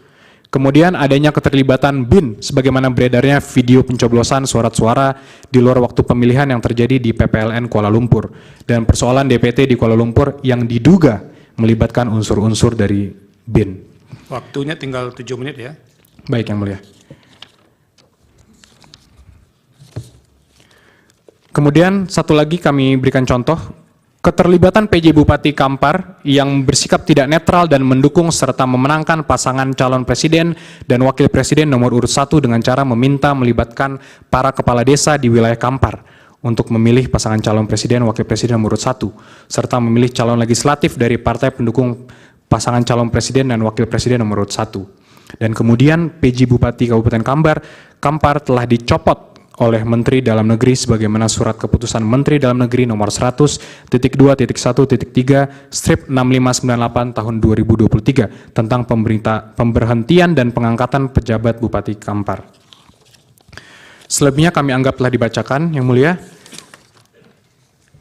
Dan selanjutnya dalil pemohon yang menyatakan Presiden melanggar TAP MPR Romawi 9 garing MPR garing 1998 dan sejumlah peraturan lainnya terkait larangan nepotisme kiranya tidak tepat karena yang dimaksud nepotisme bila mana pejabat mengangkat anak atau saudaranya secara appointed. Sedangkan jika sang anak dipilih rakyat atau elected, maka tidak termasuk nepotisme. Larangan ini bukan dimaknai seolah anak pejabat tidak boleh berkarir. Untuk penutup akan dilanjutkan dan disampaikan oleh Prof. Fatwa Hasibuan. Terima kasih Yang Mulia.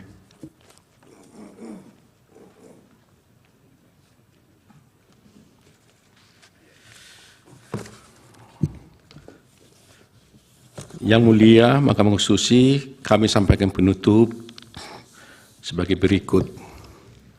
Berdasarkan hal-hal yang telah diuraikan di atas, pihak terkait dengan ini memohon kepada Yang Mulia Mahkamah Konstitusi agar mengadili permohonan pemohon dan putusan dengan amar sebagai berikut. Dalam eksepsi 1 mengenai kompetensi absolut, menerima eksepsi kompetensi absolut dari pihak terkait. 2, menyatakan Mahkamah Konstitusi tidak berwenang untuk memeriksa dan mengadili perkara akuo. Kedua, mengenai eksepsi cacat formil. 1, menerima eksepsi dari pihak terkait untuk seluruhnya, menyatakan permohonan pemohon cacat formil. Ketiga, menyatakan permohonan pemohon tidak diterima atau niet afhankelijk. Dalam pokok perkara, menolak permohonan pemohon untuk seluruhnya. Demikian keterangan pihak terkait ini disampaikan dengan harapan Mahkamah Konstitusi berkenan untuk menerima dan mempertimbangkannya sehingga dapat menolak permohonan daripada pemohon. Sekian dan terima kasih. Terima kasih, Prof. Otto. Silakan kembali. Berikutnya untuk keterangan pihak terkait dengan perkara nomor 2.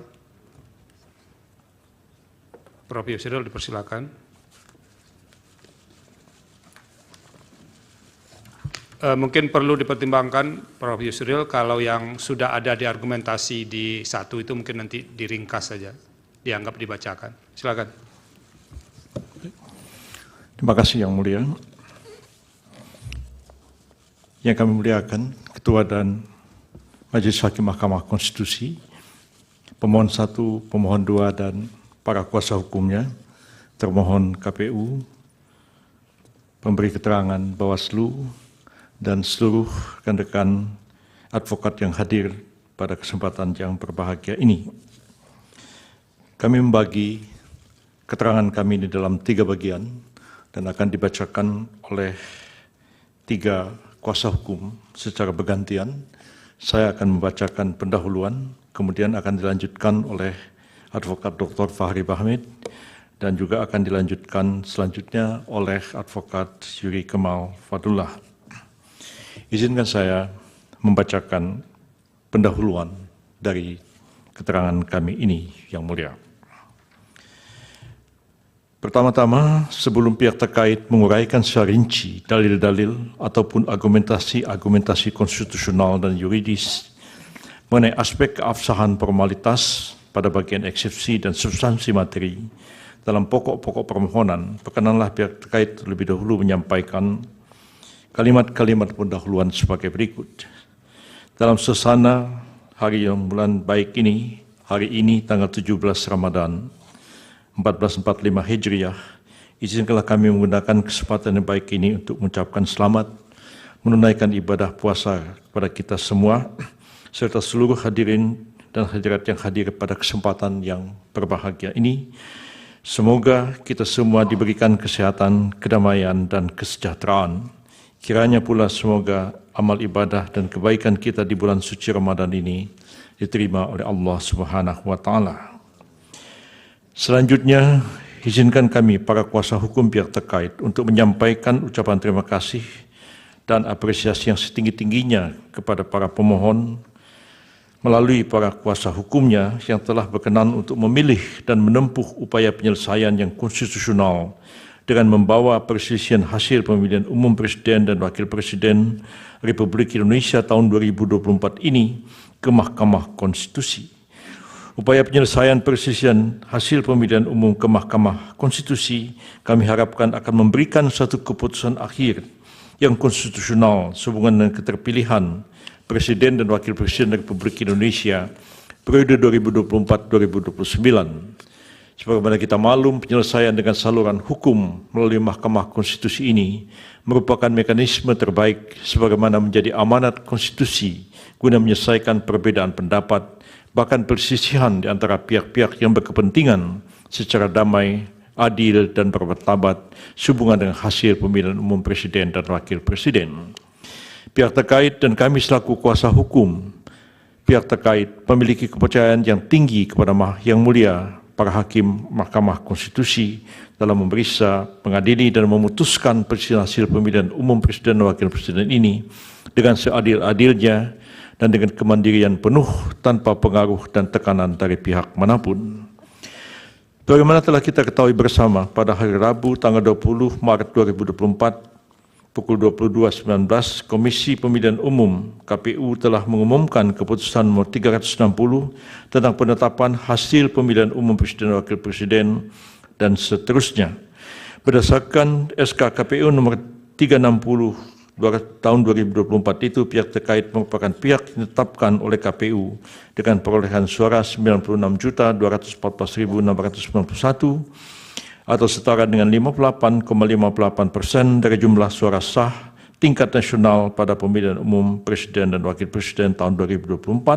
Selain itu, pihak terkait telah ditetapkan pula sebagai pemenang pada 36 provinsi dan 1 luar negeri dari total 30 provinsi yang ada di total 39 provinsi termasuk daerah pemilihan di luar negeri.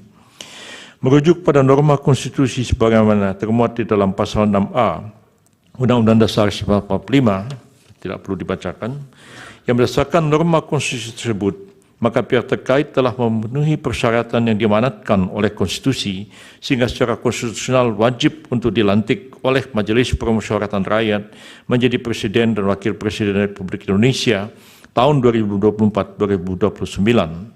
Tingginya perolehan jumlah suara sah yang diperoleh pihak terkait sudah barang tentu menunjukkan adanya kepercayaan dan keinginan yang begitu tinggi dari mayoritas rakyat Indonesia di hampir seluruh wilayah negara kesatuan RI termasuk luar negeri guna memberikan amanat kepada pihak terkait untuk menjadi Presiden dan Wakil Presiden RI periode 2024-2029. Rakyatlah yang dalam hal ini berdaulat menjadi penentu dan kontestasi 3 pasangan calon Presiden dan Wakil Presiden RI yang kami yakini ketiga pasangan ini adalah putra-putra terbaik yang dimiliki oleh bangsa Indonesia saat ini.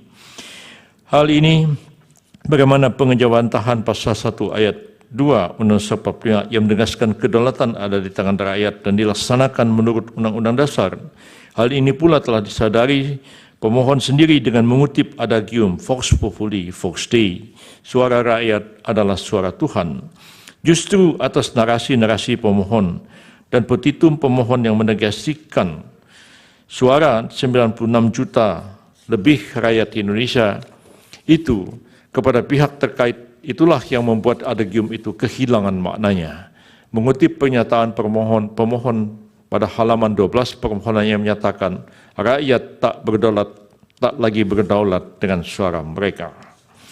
Berkenaan dengan pasal 6 ayat 3 Undang-Undang 45 dan kaitannya dengan hasil pemilu Presiden dan Wakil Presiden tahun 2024, maka pihak terkait mengingatkan agar semua pihak secara bijak, penuh kehati-hatian dengan penuh rasa tanggung jawab secara bersama-sama senantiasa menjaga agar norma pasal 64 ayat 3 Undang-Undang Dasar 45 dimaksud tidak terlanggar. Jangan sampai setelah hasil pemilihan umum diperoleh atas adanya ketidakpuasan dan kepentingan pihak-pihak tertentu terhadap pemilihan umum Presiden dan Wakil Presiden dimaksud, kemudian terus-menerus melakukan upaya-upaya delegitimasi dan penegasian terhadap hasil pemilihan umum dengan alasan-alasan yang tidak konstitusional dan tidak bersesuaian dengan peraturan perundang-undangan yang berlaku. Dalam konteks ini, bila mana kita mencermati permohonan dari pemohon akuo, maka akan nampak adanya upaya-upaya yang tidak berlandaskan hukum dari pemohon untuk menegasikan jumlah suara sah 96 juta lebih itu dari rakyat Indonesia kepada pihak terkait. Hal ini alasan dalam bagian posita permohonannya, pemohon menyatakan jumlah suara sah pihak terkait menurut pemohon adalah 0 di seluruh wilayah negara kesatuan Republik Indonesia dan di luar negeri. Selain itu, dalam petitumnya secara tidak konsisten, pemohon berupaya meyakinkan Mahkamah Konstitusi untuk mendiskualifikasikan pihak terkait. Upaya penegasian jumlah suara dan permintaan agar pihak terkait didiskualifikasi oleh pemohon dimaksud merupakan suatu bentuk pengingkaran terhadap demokrasi yang sangat berpotensi melanggar norma pasal 6A ayat 3 Undang-Undang 45 atas alasan pasangan calon presiden dan wakil presiden yang seyogianya secara konstitusional terpilih dengan suara yang mayoritas mutlak di hampir seluruh wilayah NKRI dan seharusnya dilantik menjadi Presiden dan Wakil Presiden tahun 2024, 2029, dan seterusnya. Teramat penting untuk menjadikan perhatian kita bersama bahwa tahapan demi tahapan dalam rangka kampanye pemilu Presiden dan Wakil Presiden 2024 telah dilalui bersama oleh pihak terkait, pemohon, dan juga pasangan calon Presiden dan Wakil Presiden nomor urut 1. Dan seterusnya tidak kami bacakan. Artinya secara sadar maupun diam-diam pemohon telah menundukkan diri pada kaedah proses tahapan yang telah berlangsung tanpa adanya penolakan. Hal ini pula dapat dipandang sebagai satu persetujuan diam-diam atau silent consent yang pada intinya satu pernyataan kehendak yang dilakukan oleh satu pihak kepada pihak lain yang bersangkutan tidak menyatakan keberatan atau penolakan atas tindakan yang dilakukan oleh pihak tersebut kepadanya sekalipun maksud tersebut sudah diberitahukan. Selanjutnya, bagaimana kemudian reaksi atas mayoritas rakyat Indonesia yang dengan secara sadar dan murninya memilih pihak terkait dengan jumlah suara lebih dari 2 kali lipat dibandingkan dengan suara yang memilih pasangan pemohon. Selanjutnya, selain dari itu, bila mana kita cermati dalam permohonannya secara mayoritas pemohon menyampaikan dalil-dalil dan argumentasi yang secara esensi menuangkan buah pikiran pemohon mengenai konsepsi dan pengaturan sistem pemilu yang ideal. Menurut pemohon, misalnya pemohon menyampaikan dalam posita angka 14 halaman 22 permohonannya, MKRI siogianya memeriksa permohonan AKO yang mempermasalahkan pelanggaran TSM berupa nepotisme yang kemudian melahirkan abuse of power yang terkoordinasi karena satu adanya kekosongan hukum dalam Undang-Undang Pemilu, dua instrumen penegakan hukum pemilu tidaklah berjalan secara efektif. Dari perspektif akademik, hal ini tentu saja dapat menjadi diskusi dan pembahasan atas alasan argumentasi pemohon sehubungan dengan tampak hendak memberikan ide-ide sehubungan dengan norma yang sebaiknya terdapat pada Undang-Undang Nomor 7 Tahun 2017 tentang Pemilu sebagaimana telah diubah berapa kali dan terakhir dengan Undang Nomor 7 Tahun 2023. Terlebih lagi pemohon terhadap beberapa hal belum ada pengaturannya.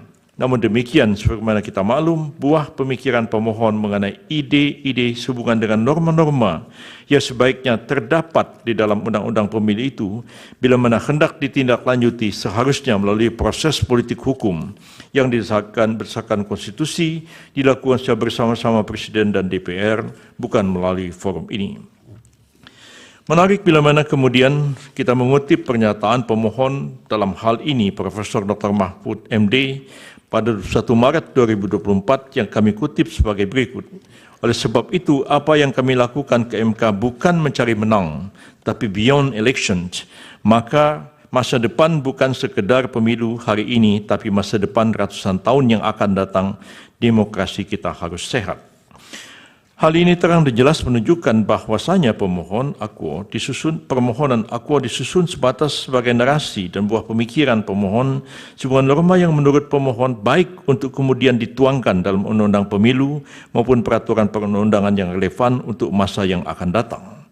Namun faktanya narasi yang secara langsung dan gamblang menempatkan petitum di awal justru pada hakikatnya bertolak belakang dengan narasi yang dinarasikan oleh Profesor Mahfud tadi, yakni meminta pihak terkait didiskualifikasi dan kemudian dilakukan pemungutan suara ulang dengan pesertanya hanya pasangan nomor urut 1 dan pemohon. Artinya apabila ditafsirkan sejalan permintaan pemohon dan narasi Profesor Mahfud tersebut, maka sepatutnya apa yang disampaikan pemohon dalam permohonannya adalah untuk memberikan jalan kemenangan bagi pemohon itu sendiri dengan cara membuat narasi seakan koreksi terhadap kewenangan Mahkamah Konstitusi, namun sejatinya menukangi seakan-akan terjadi kevakuman atau kekosongan hukum untuk tujuan semata-mata kemenangannya sendiri dan seterusnya.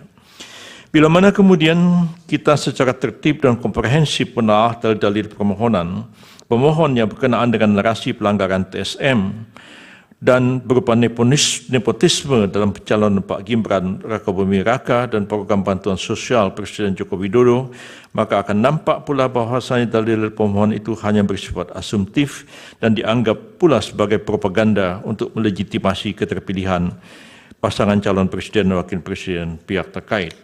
Bagaimana kita maklum berkenaan dengan pencalonan Pak Gibran ini ialah penjelajahan hak setiap warga negara untuk sama-sama yang memiliki hak yang sama untuk maju dalam pemilihan-pemilihan yang dilaksanakan. Dan seterusnya kami tidak akan bacakan. Kemudian yang sedikit ada yang ingin kami singgung juga adalah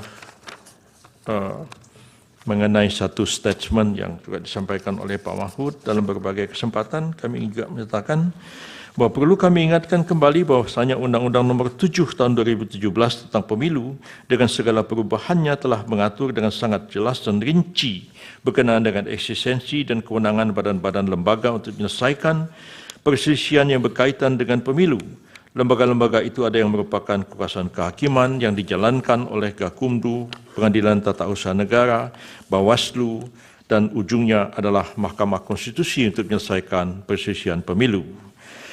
Dengan adanya pengaturan tentang pembagian kewenangan dan menangani sengketa proses pemilu melalui Bawaslu, PT UN, dan Mahkamah Agung dalam sengketa administratif dan sengketa hasil oleh Mahkamah Konstitusi sejak tahun 2017, maka tidaklah relevan Profesor Mahfud mengutip pendapat dalam tanda kutip Maha Guru HTN Profesor Yusril Iza Mahendra yang pernah mengatakan bahwa Mahkamah Konstitusi seyogianya tidak menjadi sekedar mahkamah kalkulator, tetapi mahkamah seharusnya berperan memeriksa pelaksanaan pemilu secara substantif sejak dari proses pelaksanaannya.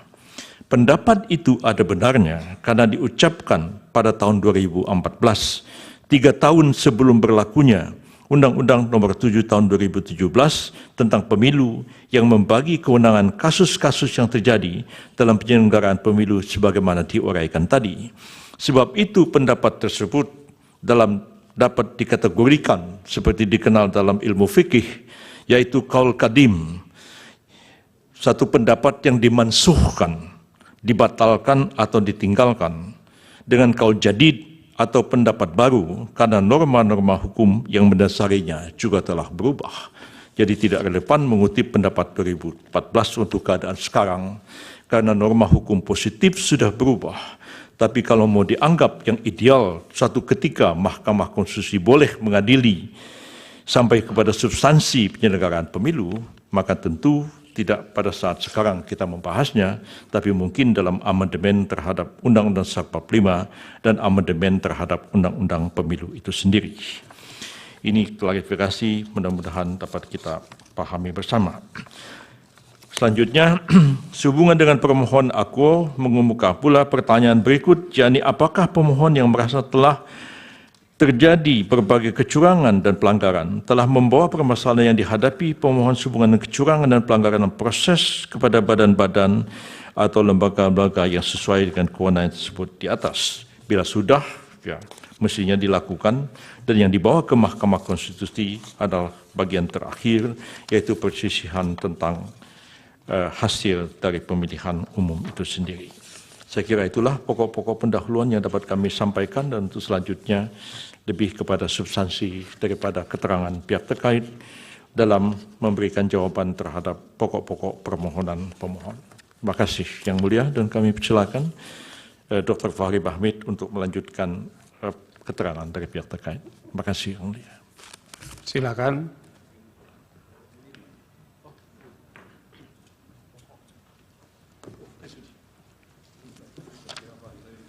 Mohon izin Yang Mulia, mohon klarifikasi selanjutnya dilanjutkan oleh saya, Yuri Kemal Fadullah.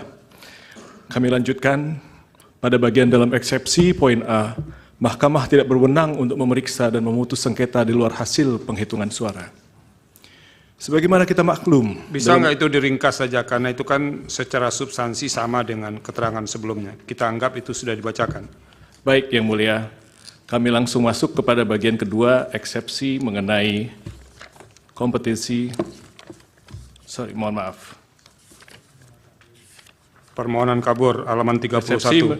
Ya, permohonan tidak jelas, obskur libel karena terdapat perbedaan yang sangat esensial dan inkonsisten dalam konstruksi posita dan petitum permohonannya. Sebagaimana telah panjang lebar kami uraikan di atas bahwa pada dasarnya Undang-Undang 45 telah secara tegas memberikan kewenangan kepada MK untuk memutus perselisihan tentang hasil pemilu. Selain daripada itu, merujuk kepada norma pasal 22E ayat 6 UUD 45 menyebutkan bahwasanya ketentuan lebih lanjut tentang pemilu diatur dengan undang-undang. Adapun undang-undang yang dimaksud adalah undang-undang pemilu. Kendati demikian, perlu harusnya digarisbawahi bahwa keberatan sebagaimana pasal 475 ayat 1 Undang-Undang Pemilu ada terdapat frasa hanya, yakni hanya terbatas pada hasil penghitungan suara yang memengaruhi penentuan terpilihnya paslon atau penentuan untuk dipilih kembali pada pemilu presiden dan wakil presiden. Bahwa sejalan dan senantiasa berpedoman kepada norma-norma yang berkenaan dengan kewenangan MK sebagaimana disebutkan di atas, kemudian melalui PMK nomor 4 tahun 2023, MK telah memberikan pedoman bagi tiap-tiap pasangan calon presiden dan wakil presiden yang merasa berkeberatan dengan jumlah hasil suara sah yang ditetapkan oleh KPU RI untuk dapat mengajukan suatu permohonan pembatalan atas penetapan hasil penghitungan perolehan suara oleh KPU RI dengan menggunakan formalitas dan sistematikanya yang ditentukan secara spesifik. Untuk selanjutnya tidak kami lanjutkan karena memang kami mengutip pasal 8 PMK nomor 4 nomor tahun 2023. Bahwa selanjutnya terkait dengan formalitas konstruksi permohonan pemohon sebagaimana termuat pada halaman 18 dan 19 permohonan, pemohon menyatakan bahwa hasil penghitungan suara yang diperoleh oleh pihak terkait menurut pemohon di 38 provinsi plus di luar negeri dengan jumlah 0 suara. Kesalahan perhitungan demikian didalilkan oleh pemohon dengan narasi-narasi adanya pelanggaran TSM berupa nepotisme dan pelanggaran prosedur yang merusak integrasi Pilpres 2024 dan merupakan pelanggaran terhadap asas-asas dalam pelaksanaan pemilu sehingga suara pihak terkait menjadi 0. Bahwa bila mana kemudian mencermati dan merujuk pada bagian petitum dalam permohonannya, pemohon bukan memintakan kepada majelis hakim untuk menyatakan perhitungan sebagaimana yang benar menurut pemohon, akan tapi konstruksi petitum yang dilimitasi oleh PMK nomor 4. Akan tapi pemohon justru memohonkan kepada MK untuk mendiskualifikasi pihak terkait dan memerintahkan kepada termohon untuk melakukan pemungutan suara ulang. Sebagaimana permohonan petitumnya tidak kami sampaikan. Merujuk pada petitum yang diajukan pemohon di atas, setidaknya ada dua hal yang hendak pihak terkait tanggapi. Yang pertama, kembali merujuk kepada pasal 8 ayat 6 PMK nomor huruf B PMK nomor 4 tahun 2023, pemohon memang di dalam posita permohonannya telah menyampaikan klaim hasil perhitungan perolehan suara menurut pemohon. Akan tetapi kemudian pemohon tidak meminta penetapan klaim tersebut di dalam petitumnya. Dengan demikian telah menjadi jelas dan terang bahwa permohonan yang diajukan oleh pemohon merupakan permohonan yang tidak selaras dan oleh karenanya menyebabkan permohonan menjadi obskur. Kedua, terdapat kerancuan dan kekacauan jalan pikiran serta redaksional di dalam petitum butir 3 permohonan. Pemohon meminta mendiskualifikasi pihak terkait dalam keputusan KPU nomor 1632 tentang penetapan paslon presiden dan wakil presiden tahun 2024 dan seterusnya. Sebagaimana yang kita ketahui bahwa dua keputusan KPU RI itu tidak terkategorikan sebagai suatu ketetapan yang masuk dalam ranah penghitungan hasil pemilihan umum. Apabila dua keputusan KPU RI tersebut hendak dibatalkan oleh pemohon, maka hal tersebut masuk ke dalam kategori sengketa proses pemilu. Dan hukum telah mengatur mekanisme penyelesaiannya melalui Bawaslu sebagaimana pasal 466 sampai pasal 469 Undang-Undang Pemilu. Apabila putusan Bawaslu tersebut tidak diterima oleh pemohon, maka upaya hukum yang dapat dilakukan adalah dengan mengajukan gugatan pengadilan tun sebagaimana diatur pasal 470 sampai dengan pasal 472 Undang-Undang Pemilu. Bahwa berdasarkan uraian dan argumentasi yuridis di atas, pemohon tidak dapat memberikan pertimbangan yang konkret kepada Majelis Hakim Konstitusi yang mulia, sebagaimana marwah dari sengketa perselisihan hasil pemilihan umum. Oleh karenanya telah cukup alasan bagi yang mulia Majelis Hakim Konstitusi untuk menyatakan permohonan yang diajukan oleh pemohon merupakan permohonan yang tidak jelas, obscure libel, sehingga beralasan hukum bagi Mahkamah Konstitusi untuk menyatakan permohonan pemohon tidak dapat diterima. Selanjutnya di dalam pokok permohonan, bahwa bila pihak terkait menolak seluruh dalil-dalil yang disampaikan oleh pemohon di dalam permohonannya, bahwa pihak terkait menolak seluruh dalil-dalil yang disampaikan, kecuali dinyatakan sebaliknya di dalam keterangan pihak terkait ini. Karena pada prinsipnya dalil-dalil permohonan pemohon dalam pokok perkara ini semata-mata bersifat asumtif. Tidak disertai alat bukti yang sah dan tidak pula dapat terukur secara pasti, bahkan cenderung tidak sama sekali membuktikan hal-hal yang berkaitan dengan bagaimana dan sebesar apa dampaknya terhadap perolehan hasil jumlah suara sah pada pemilihan umum Presiden dan Wakil Presiden Republik Indonesia tahun 2024. Perlu juga pihak terkait sampaikan sebelum memberikan tanggapan secara spesifik mengenai akumulasi dalil-dalil dan argumentasi pemohon, bahwa Mahkamah Konstitusi sebagai lembaga peradilan yang independen dan imparsial tentunya harus membatasi diri dalam hal mengadili perkara-perkara yang bersifat politis atau seperti halnya dalam konteks perselisihan hasil pemilu ini, agar tidak menjadi objek politisasi dari cabang kekuasaan lainnya ataupun pihak-pihak lainnya. Namun mengingat fenomena judicialization of politics merupakan sesuatu yang tidak dapat dihindari saat ini oleh Mahkamah Konstitusi, maka menjadi suatu hal yang penting dan utama bagi Mahkamah Konstitusi untuk mengedepankan prinsip pembatasan diri atau judicial restraint dalam memutus perkara perselisihan hasil pemilu agar nantinya Mahkamah Konstitusi tidak menjadi objek politisasi. Selanjutnya, untuk menghindari adanya pengulangan, dapat kami sampaikan bahwa hal-hal yang telah disampaikan pada bagian pendahuluan dan eksepsi secara mutatis mutandis merupakan bagian yang tidak terpisahkan. Poin A, tanggapan atas persandingan perolehan suara menurut pemohon. Bahwa dalam halaman 16 sampai dengan 19 permohonan, pemohon menyampaikan persandingan perolehan suara menurut pemohon berdasarkan SK KPU 360 dan berita acara KPU RI nomor 218 tanggal 20 Maret 2024. Bahwa berdasarkan keputusan termohon dan SK 360 tersebut, perolehan masing-masing pasangan calon yang nomor urut 1 sejumlah 40.971.906 suara, pasangan calon nomor urut 2 96.214.691, pasangan calon nomor urut 3 27.040.878, sehingga total suara sah adalah 164.227.475. Sedangkan apa yang menjadi perbedaan di dalam jumlah suara sah yang terdapat di dalam putusan KPU tersebut adalah di mana pasangan calon nomor urut 2 adalah 0. Sehingga total suara sah berbeda yang tadinya sejumlah 164 juta hingga tinggal 68.012.784. Pemohon dalam permohonannya sama sekali tidak membuktikan dasar-dasar perhitungan yang didalilkan. Alih-alih pemohon malah mendalilkan hal-hal yang bersifat kualitatif mengenai dugaan berbagai kecurangan dan pelanggaran yang dilakukan oleh beberapa pihak yang tersajikan dalam bentuk narasi. Sementara narasi-narasi itu bukanlah merupakan alat bukti dalam hukum acara Mahkamah Konstitusi. Pemohon wajib menguraikan secara jelas, spesifik, dan gamblang, baik siapa yang melakukan, apa yang dilakukan, di mana dilakukannya, bagaimana melakukannya, mengapa dilakukan, dan inisiatif siapa yang melakukan dugaan kecurangan dan pelanggaran itu terjadi. Terlebih dalil-dalil pemohon tersebut tidaklah sesuai dengan pedoman yang telah ditetapkan oleh MK berdasarkan PMK 4 tahun 2023. Pemohon mendalilkan bahwasannya kesalahan perhitungan yang menimbulkan selisih suara terjadi karena adanya pelanggaran yang bersifat TSM dan pelanggaran prosedur pemilihan umum.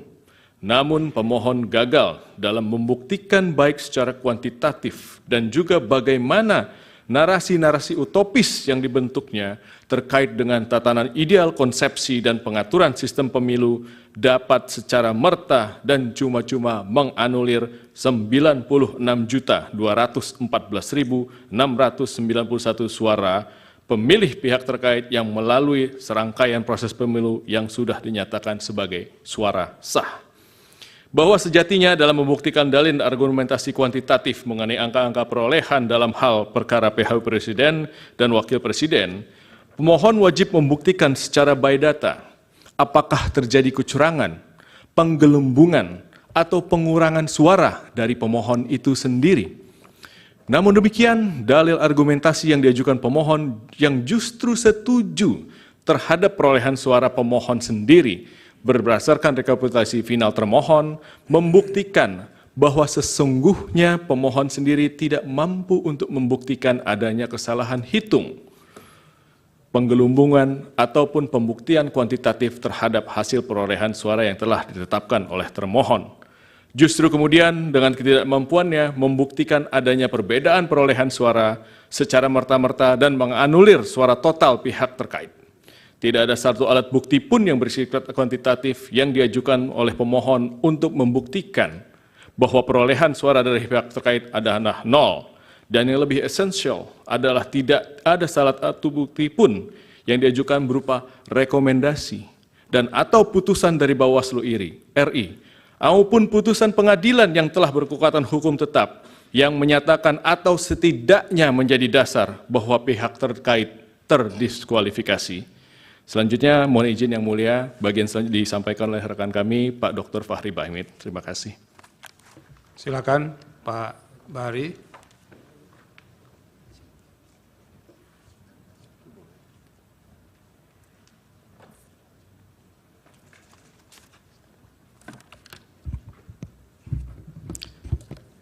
Terima kasih yang mulia. Bismillahirrahmanirrahim. Assalamualaikum warahmatullahi wabarakatuh. Mungkin seperti yang ditegaskan buat kami oleh majelis tadi untuk beberapa bagian yang bernuansa analisis yang sifatnya yuridik barangkali kami lompati. Kami langsung masuk pada isu-isu substansial saja dalam jawaban ini. Poin B, terkait dengan tanggapan atas tuduhan pemohon terkait dengan adanya pelanggaran TSM berupa nepotisme yang dilakukan oleh Presiden Joko Widodo yang kemudian melahirkan abuse of power, terkoordinasi guna memenangkan pasangan calon nomor urut 2 dalam satu putaran. Bahwa permohonan dalam halaman 20 sampai 69 secara spesifik itu mencoba untuk menarasikan permohonan dengan tuduhan adanya pelanggaran TSM berupa nepotisme yang dilakukan oleh Presiden Jokowi yang kemudian melahirkan abuse of power terkoordinasi guna memenangkan pasangan calon nomor 2 dalam satu putaran dengan pokok-pokok pikiran sebagai berikut kami anggap dibacakan. Setelah membaca dan mencermati narasi pemohon berkenaan dengan pokok-pokok pikiran di atas, pihak terkait menilai bahwa apa yang disampaikan pemohon tidaklah sesuai dengan apa yang sesungguhnya telah diatur dalam norma hukum. Sehingga patutlah seluruh dalil-dalil dan diksi-diksi permohonan pemohon mengenai pokok perkara dalam halaman 20 sampai dengan 69 ditolak oleh Majelis Hakim Konstitusi yang mulia untuk seluruhnya.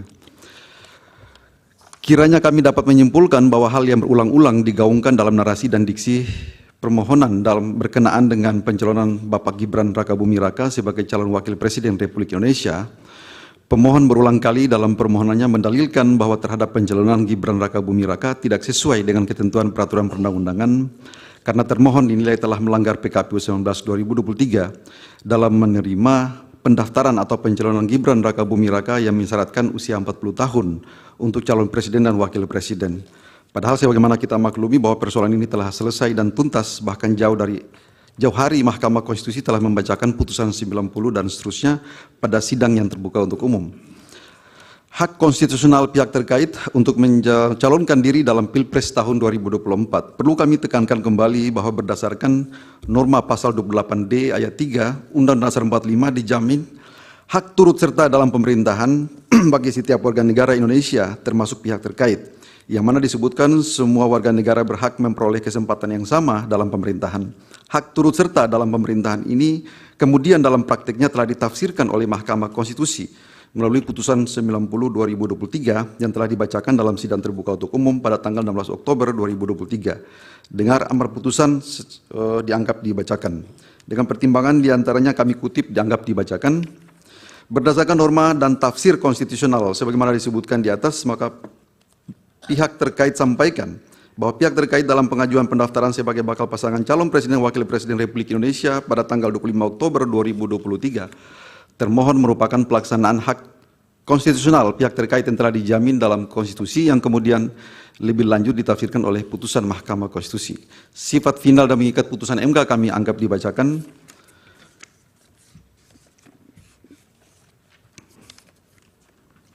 Selanjutnya saya lompat ke halaman 80 yang mulia. tidak terbukti adanya kausalitas antara pelanggaran TSM yang didalilkan oleh pemohon dengan tatanan sosial politik di Indonesia. Pemohon mendalilkan bahwa Presiden Jokowi melakukan abuse of power dengan mempolitisasi bantuan sosial. Itu sebagaimana terdapat dalam halaman 50 sampai dengan 58 permohonannya, dan pengatribusian bantuan sosial kepada pribadi Presiden Jokowi dan kepada pihak terkait. Perlu kami luruskan bahwa regulasi dan kebijakan mengenai bantuan sosial secara prinsip telah dimuat dalam ketentuan pasal 27 ayat 2 dan pasal 34 ayat 1 Undang-Undang Dasar 45, yang pada pokoknya tiap warga negara berhak atas pekerjaan dan penghidupan yang layak bagi kemanusiaan serta fakir miskin dan anak-anak terlantar dipelihara oleh negara. Bansos juga diperintahkan atau diwajibkan oleh beberapa peraturan, antara lain Undang-Undang 11 2009 tentang kesejahteraan sosial, Undang-Undang 13 2011 tentang penanganan fakir miskin, Perpres 63 2017 tentang penyaluran bantuan sosial non tunai, dan Peraturan Menteri Keuangan 254, Peraturan Menteri Keuangan 228 2016 tentang belanja bantuan sosial pada kementerian dan lembaga. Lebih lanjut, anggaran mengenai bansos pun telah dianggarkan dalam anggaran pendapatan belanja negara pada tahun 2024 senilai 496,8 triliun, yang mana dalam pembahasan rancangan APBN antara pemerintah dan DPR, alokasi bansos telah dibahas dan disetujui bersama serta ditetapkan menjadi Undang-Undang Nomor 19 2023 tentang APBN. Selanjutnya disebut Undang-Undang 19 2023. Pemberian bansos merupakan tanggung jawab pemerintah dalam penyelenggaraan kesejahteraan sosial dan anggaran alokasinya dalam APBN pada masing-masing kementerian atau lembaga. Teknis penyaluran bansos pun disesuaikan dengan mekanisme dan kebijakan masing-masing kementerian dan lembaga. Secara normatif, tidak ada satupun regulasi mengenai bansos yang membatasi bahwa pemberian penyaluran bansos tidak diperbolehkan pada waktu tertentu. Pemerintah dalam hal ini Presiden Jokowi melalui kementerian atau lembaga tentu mempunyai kebijakan dan pertimbangannya sendiri kapan waktu yang memang tepat untuk menyalurkan bansos yang telah dianggarkan sebelumnya. Terlebih pemohon juga tidak dapat membuktikan secara konkret kausalitas antara lokasi dan wilayah pemberian bansos oleh Presiden Jokowi beserta jajarannya dengan signifikansi peningkatan jumlah suara oleh pihak terkait di masing-masing wilayah tersebut. Dalil-dalil pemohon hanya bersifat asumtif dan propaganda guna mendelegitimasi keterpilihan pihak terkait dalam kontestasi pemilihan presiden dan wakil presiden tahun 2024. Sekali lagi kami tegaskan bahwasanya program bantuan sosial merupakan amanat konstitusi yang bertujuan untuk sebesar-besarnya kemakmuran rakyat, yang mana sepanjang program bantuan sosial dimaksud kemudian secara normatif telah dimasukkan ke dalam kerangka APBN yang dibahas dan disepakati bersama antara pemerintah dan DPR. Maka hal-hal lebih lanjut dan teknis dalam penyaluran ialah menjadi open legal policy dari pemerintah. Tuduhan tentang answering Presiden Joko Widodo, dalil pemohon dalam halaman 67 sampai 69, permohonan mengenai adanya penjangkaran atau anchoring ide di masyarakat bahwa pihak terkait adalah pasangan yang dipilih oleh Presiden Jokowi, menurut hemat pihak terkait adalah dalil yang sangat spekulatif dan sangat menyesatkan. Pengatribusian bansos yang diasosiasikan kepada Presiden Jokowi adalah konsekuensi logis dari program pemerintah yang merupakan open legal policy, yang kebutuhannya disesuaikan dengan kebutuhan masyarakat dengan rambu-rambu peraturan perundang-undangan yang berlaku sebagai pihak terkait jabarkan pada huruf F di atas. Sementara pengatribusian Presiden Jokowi pada huruf F di atas, sementara pengatribusian Jokowi pada pihak terkait adalah prasangka buruk atau insinuasi dari pemohon yang pada faktanya selama kontestasi pemilu, Presiden Jokowi tidak pernah secara konkret menunjukkan keberpihakannya pada salah satu pasangan calon presiden dan atau wakil presiden. Oleh karena itu, prasangka-prasangka yang ditujukan oleh pemohon layaknya untuk dikesampingkan oleh Yang Mulia Majelis Hakim Konstitusi. Laporan Bawaslu diputus dianggap dibacakan, laporan Bawaslu ini ditindaklanjuti dianggap dibacakan. 84 pencalonan Gibran Rakabuming Raka pada Pilkada Surakarta tahun 2020 dan Pilpres 2024, bahwa keputusan untuk memberikan dukungan terhadap pencalonan Gibran Rakabuming Raka sehingga Gibran Rakabuming Raka dapat maju menjadi calon wali kota pada Pilkada Kota Surakarta tahun 2020 bukanlah berada pada atau berasal dari Presiden Jokowi, melainkan dari Ketua Umum dan Sekretaris Jenderal Partai Politik yang pada saat itu memberikan dukungan kepada Gibran Rakabuming Raka, termasuk diantaranya partai pengusung utama pemohon yaitu Partai Demokrasi Indonesia Perjuangan. Setelah memperoleh dukungan dari partai-partai politik dan persyaratan lainnya, Gibran Rakabuming Raka kemudian sebagaimana calon kepala daerah lainnya melalui proses pilkada, di mana pada saat itu penduduk Surakarta lah yang kemudian secara mayoritas menghendaki dan memilih Gibran Rakabuming Raka selaku wali kota Surakarta. Hal yang sama juga terjadi pada proses pencalonan Gibran Rakabuming Raka pada Pilpres 2024. Keputusan pencalonan Gibran Rakabuming Raka bukanlah berada di tangan Presiden Jokowi, melainkan pada ketua-ketua umum partai politik yang bila mana diakumulasikan perolehan suara untuk memenuhi presidential threshold sebanyak 20% suara sah nasional. Kemudian, barulah kemudian rakyat memilih calon presiden dan wakil presiden yang dikehendakinya. Sebagaimana yang telah kita ketahui bersama, mayoritas rakyat Indonesia di hampir seluruh negara Republik Indonesia termasuk daerah pemilihan di luar negeri telah memilih Prabowo Subianto dan Gibran Rakabuming Raka selaku presiden dan wakil presiden Republik Indonesia periode 2024-2029. Dalam konteks tersebut, terang dan jelas bahwasanya Presiden Jokowi tidak memiliki kewenangan dalam pencalonan dan keterpilihan Gibran Rakabuming Raka pada Pilkada 2020 dan Pilpres 2024 yang dapat menimbulkan nepotisme sebagaimana dinarasikan oleh pemohon. Terpilihnya Bobi Nasution sebagai wali kota Medan dan diangkatnya Kaisang Pangarep sebagai ketua Partai Solidaritas Indonesia, bahwa pemohon dalam permohonannya dalam butir B nomor 2 pada halaman 47 yang pada prinsipnya menyebutkan bahwa terpilihnya Bobi Nasution sebagai wali kota Medan adalah satu konspirasi persiapan jaringan untuk memenangkan pihak terkait pada pemilu 2024. Perlu kami tekankan kembali bahwa pada hakikatnya pasal 28D ayat 3 UUD 45 menyatakan setiap warga negara berhak memperoleh kesempatan yang sama dalam pemerintahan, sehingga adalah keliru dan tidak berkesesuaian dengan hak konstitusional bila mana pemohon mempermasalahkan calon Bobi Nasution sebagai pencalonan wali kota Medan. Quote non, Bobi Nasution terpilih secara langsung, umum, bebas, rahasia, jujur, dan adil melalui serangkaian proses pemilihan umum, sama halnya dengan proses pencalonan Gibran Rakabuming Raka sebagai mana yang kami kemukakan di atas. Presiden Jokowi bukanlah subjek yang memiliki wewenang dalam pencalonan dan keterpilihan Bobi Nasution selaku wali kota Medan. Serta perlu pula kami sekali lagi kami sampaikan bahwa partai pengusung utamanya partai PDI Perjuangan yang pada saat itu mengusung. Lebih lanjut, pemohon mendalilkan bahwa diangkatnya Kaisang Pangarep sebagai kader maupun pengurus PSI adalah satu konspirasi yang serupa, yaitu sebagai jaringan guna mengatur jalannya pemilu 2024. Hal ini pemohon mendiskreditkan dinamika yang terjadi dalam internal partai dan lebih lagi anggaran dasar dan anggaran rumah tangga Partai Solidaritas Indonesia selaku badan hukum yang pendiriannya telah disahkan oleh pemerintah Republik Indonesia melalui Kementerian Hukum dan HAM. Lagi pula pemohon tidak pula dapat membuktikan adanya kausalitas terpilihnya Bobi Nasution dan pengangkatan Kaisang Pangarep sebagaimana yang didalilkan, yaitu sebagai jaringan guna mengatur jalannya pemilu 2024. Dengan demikian tidak adanya relevansi sama sekali apa-apa yang dimohonkan dalam dalil pokok permohonannya, melainkan semata-mata hanyalah sebuah narasi yang tidak ada nilai pembuktian sama sekali. Mengenai perkara dan peradilan tata usaha negara yang prosesnya dianggap tidak layak, apapun yang diproses dalam lembaga peradilan tata usaha negara adalah sepenuhnya merupakan domain PT UN sebagai lembaga pemegang kekuasaan kehakiman yang tentunya bebas dan mandiri. Hal tersebut tegas dijelaskan dalam pasal 18 Undang-Undang Kekuasaan Kehakiman yang kami kutip dianggap dibacakan. Pak Hamid, bisa dilanjutkan ke halaman 91, tanggapan atas dalil pelanggaran prosedur pemilihan umum. Baik, yang selainnya itu dianggap dibacakan. 91 ya.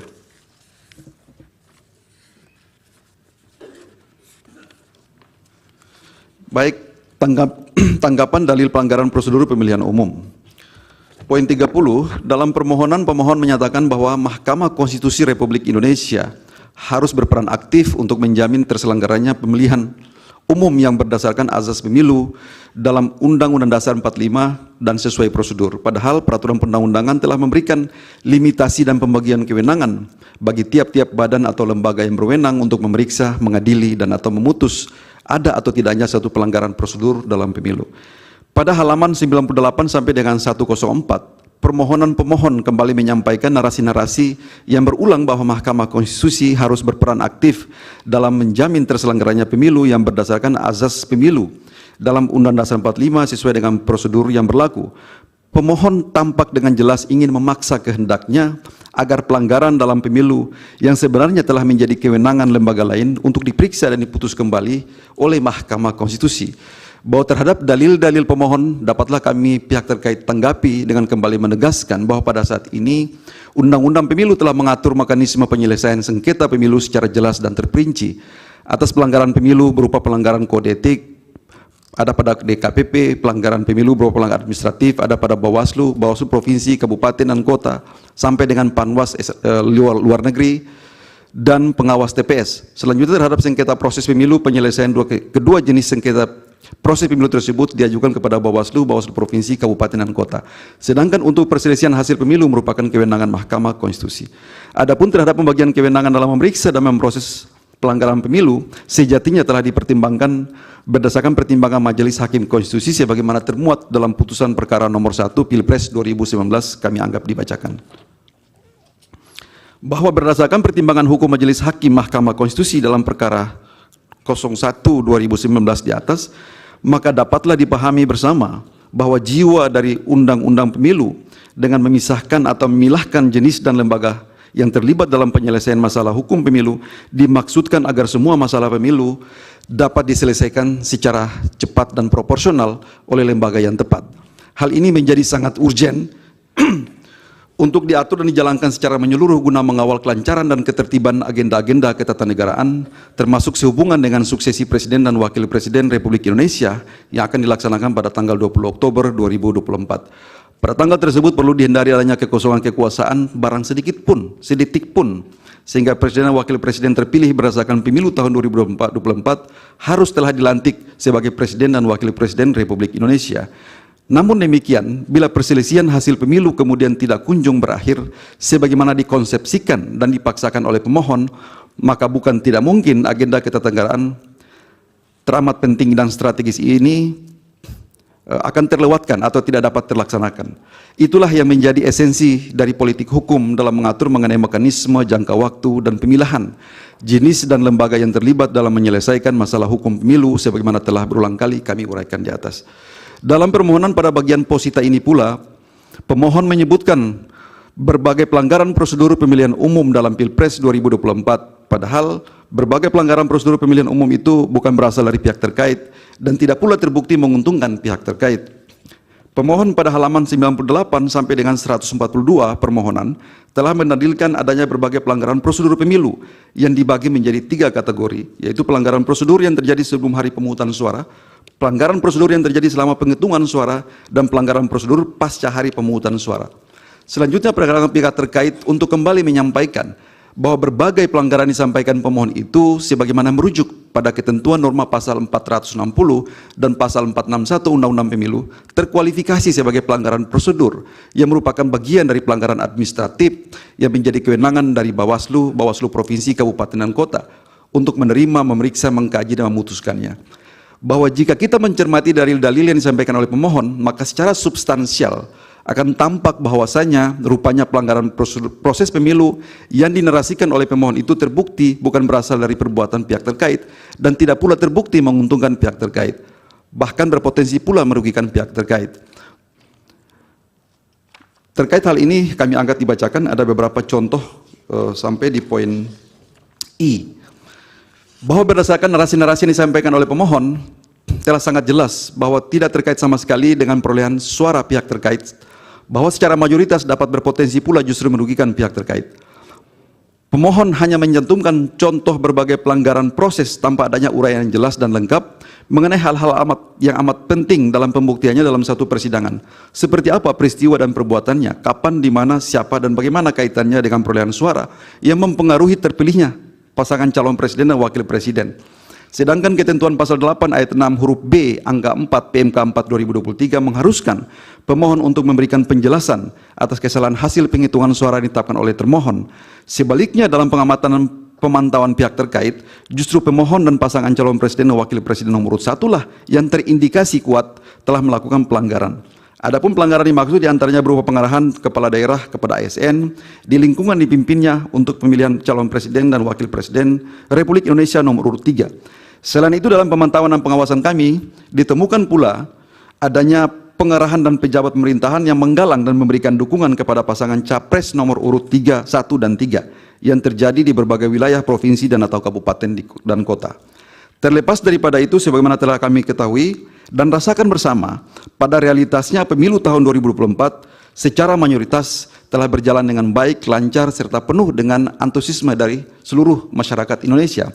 Oleh karena pemohon tidak dapat membuktikan adanya pelanggaran prosedur pemilu presiden dan wakil presiden tahun 2024 yang dilakukan dan menguntungkan pihak terkait, maka sudah selayaknya dalil tersebut ditolak dan dikesampingkan oleh Majelis Hakim Konstitusi karena tidak memiliki nilai pembuktian. Tanggapan atas dalil konsekuensi dari pelanggaran TSM dan pelanggaran prosedur, bahwa pemohon dalam halaman 142 sampai dengan 148 pemohon telah mendalilkan bahwa konsekuensi dari terjadinya pelanggaran TSM dan pelanggaran prosedur adalah didiskualifikasi pasangan capres dan calon wakil presiden nomor 2 atau pihak terkait dengan diikuti pemungutan suara ulang. Bahwa sesungguhnya dalil yang diajukan oleh pemohon merupakan dalil yang tidak jauh berbeda dengan dalil-dalil sebelumnya yang telah disampaikan. Tetapi oleh karena pemohon tampak tidak dapat membuktikan adanya kesalahan penghitungan suara oleh termohon, maka kemudian pemohon membangun narasi yang serupa dan meminta didiskualifikasi pasangan calon presiden nomor urut 2 atau pihak terkait kepada Mahkamah Konstitusi. Terhadap dalil tersebut, perlu kiranya kami pihak terkait kembali menyampaikan mengenai ketentuan terkait dengan diskualifikasi dalam undang-undang pemilu yang kami anggap dibacakan. Bahwa dengan demikian, sesungguhnya tidak terjadi kekosongan hukum sebagaimana didalilkan oleh pemohon pada halaman 147 permohonan. Merujuk pada ketentuan di atas, maka diskualifikasi yang ditentukan dalam pasal 461 ayat 6 huruf C merupakan penyelesaian atas pelanggaran administratif pemilu yang dilakukan oleh Bawaslu Kabupaten, Provinsi, dan Kota. Bahwa dengan berlakunya pasal 461 sebagaimana telah disebutkan di atas, sudah jelas bahwasanya kewenangan untuk dilakukan diskualifikasi pasangan capres dan calon wakil presiden tidaklah dimiliki oleh Mahkamah Konstitusi. Dengan tersedianya kerangka hukum peraturan perundang-undangan yang mengusut, memeriksa, dan mengadili TSM, nepotisme yang melahirkan maupun abuse of power dalam pemilihan umum, lagi-lagi kami katakan bahwa sebenarnya bukanlah merupakan satu novelty, sehingga Mahkamah Konstitusi seyogyanya menarik diri agar tidak memutus hal-hal yang ada di luar kewenangannya berdasarkan prinsip judicial restraint sebagaimana dimaksud. Lebih lagi, selain daripada pembatasan kewenangan dalam mengadili hal-hal terkait dengan TSM, nepotisme maupun abuse of power dalam pemilihan umum, terdapat norma yang lebih tinggi yang harus dipatuhi oleh Mahkamah Konstitusi dalam mengadili sebuah perkara atau permohonan. Yaitu kewenangan yang diberikan secara limitatif oleh Konstitusi, yaitu Undang-Undang 45, khususnya dalam ketentuan pasal 24C. Selain itu, pemohon juga mendalilkan bahwa saat ini tidak ada lagi perbedaan rezim antara pemilihan kepala daerah dengan pemilihan umum sebagaimana putusan Mahkamah Konstitusi 85 tahun 2022. Kemudian pemohon juga mengutip beberapa putusan Mahkamah Konstitusi tentang PHPU pemilihan kepala daerah yang pada pokoknya Mahkamah Konstitusi telah menerapkan diskualifikasi sebagai konsekuensi ketika persyaratan pencalonan tidak dipenuhi dan pemungutan suara ulang ketika adanya pelanggaran TSM. Pihak terkait hendak meluruskan pemahaman yang keliru dari pemohon dengan kembali kepada azas atau postulat hukum yang berbunyi nit agit explum litem lit res prolit. Artinya penyelesaian satu perkara dengan mengambil contoh perkara lain sama halnya dengan tidak menyelesaikan perkara tersebut. Azas ini lazim dijadikan pedoman di negara-negara yang mewarisi tradisi sistem Eropa kontinental, termasuk Indonesia, yang mengadili setiap perkara, hakim harus bersifat otonom dan tidak terkait dengan putusan hakim sebelumnya. Masing-masing perkara mempunyai sifat dan karakteristik yang tersendiri yang sudah tentu didasarkan kepada fakta dan kondisi yang berbeda pula. Artinya putusan hakim harus berdasarkan pada hukum, bukan berdasarkan pada contoh. Putusan-putusan PHPU pemilihan kepala daerah yang dirujuk oleh pemohon seolah-olah dijadikan sebagai jurisprudensi. Sebagaimana kita maklumi, jurisprudensi dapat dijadikan sebagai sumber penemuan hukum apabila dapat dijelaskan hubungan antara perkara yang sedang ditangani dengan jurisprudensi tersebut. Hal ini didasarkan kepada postulat yang istilah Indonesianya penggunaan jurisprudensi tidak dapat diterima sebelum dijelaskan hubungan antara perkara dengan jurisprudensi tersebut. Perlu dipahami bahwa PHPU pemilihan kepala daerah tidak identik dengan PHPU penyelesaian perselisihan presiden dan wakil presiden. Oleh sebab itu, presiden dalam PHPU pemilihan kepala daerah tidak dapat dijadikan sebagai rujukan dalam PHPU presiden dan wakil presiden karena terdapat perbedaan, baik dasar hukumnya ataupun alasan hukumnya. Berdasarkan uraian pihak terkait di atas, maka cukup alasan dan pertimbangan hukum bagi Yang Mulia Majelis Hakim Mahkamah Konstitusi untuk menolak permohonan pemohon untuk seluruhnya. Selanjutnya untuk bagian petitum kami persilakan kepada Bapak Profesor Dr. Yusril Iza Mahendra. Terima kasih. Billahi taufiq wal hidayah. Wassalamualaikum warahmatullahi wabarakatuh. Waalaikumsalam. Silakan.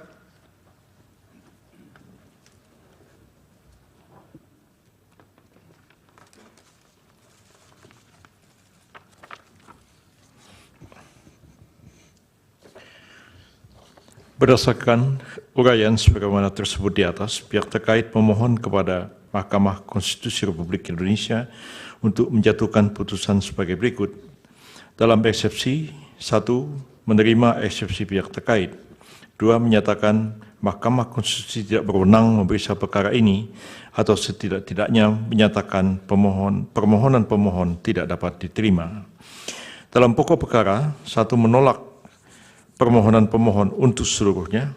2. Menyatakan benar dan tetap berlaku keputusan Komisi Pemilihan Umum nomor 360 tahun 2024 tentang penetapan hasil pemilihan umum presiden dan wakil presiden, anggota Dewan Perwakilan Rakyat, Dewan Perwakilan Daerah, Dewan Perwakilan Daerah Provinsi, Dewan Perwakilan Daerah Kabupaten secara nasional dalam pemilihan umum tahun 2024 tanggal 20 Maret tahun 2024. Menetapkan perolehan suara hasil pemilihan umum presiden dan wakil presiden tahun 2024 yang benar adalah sebagai berikut. Nomor nama pasangan calon perolehan suara. 1. Pasangan calon nomor urut 1 Haji Anies Rashid Baswedan PhD dan Dr. Honoris Causa H.A. Muhaimin Iskandar 40.971.906. 2. Pasangan calon nomor urut 2 Haji Prabowo Subianto dan Gibran Rakabuming Raka 96.240.691. 3. Pasangan calon nomor urut 3 Haji Ganjar Pranowo SHMIP dan Profesor Dr. Haji HM Mahfud MD 27.440.878 dan total suara sah adalah 164.227.475. Demikianlah keterangan pihak terkait kami sampaikan. Atas perhatian yang mulia Majelis Hakim Mahkamah Konstitusi kami ucapkan terima kasih.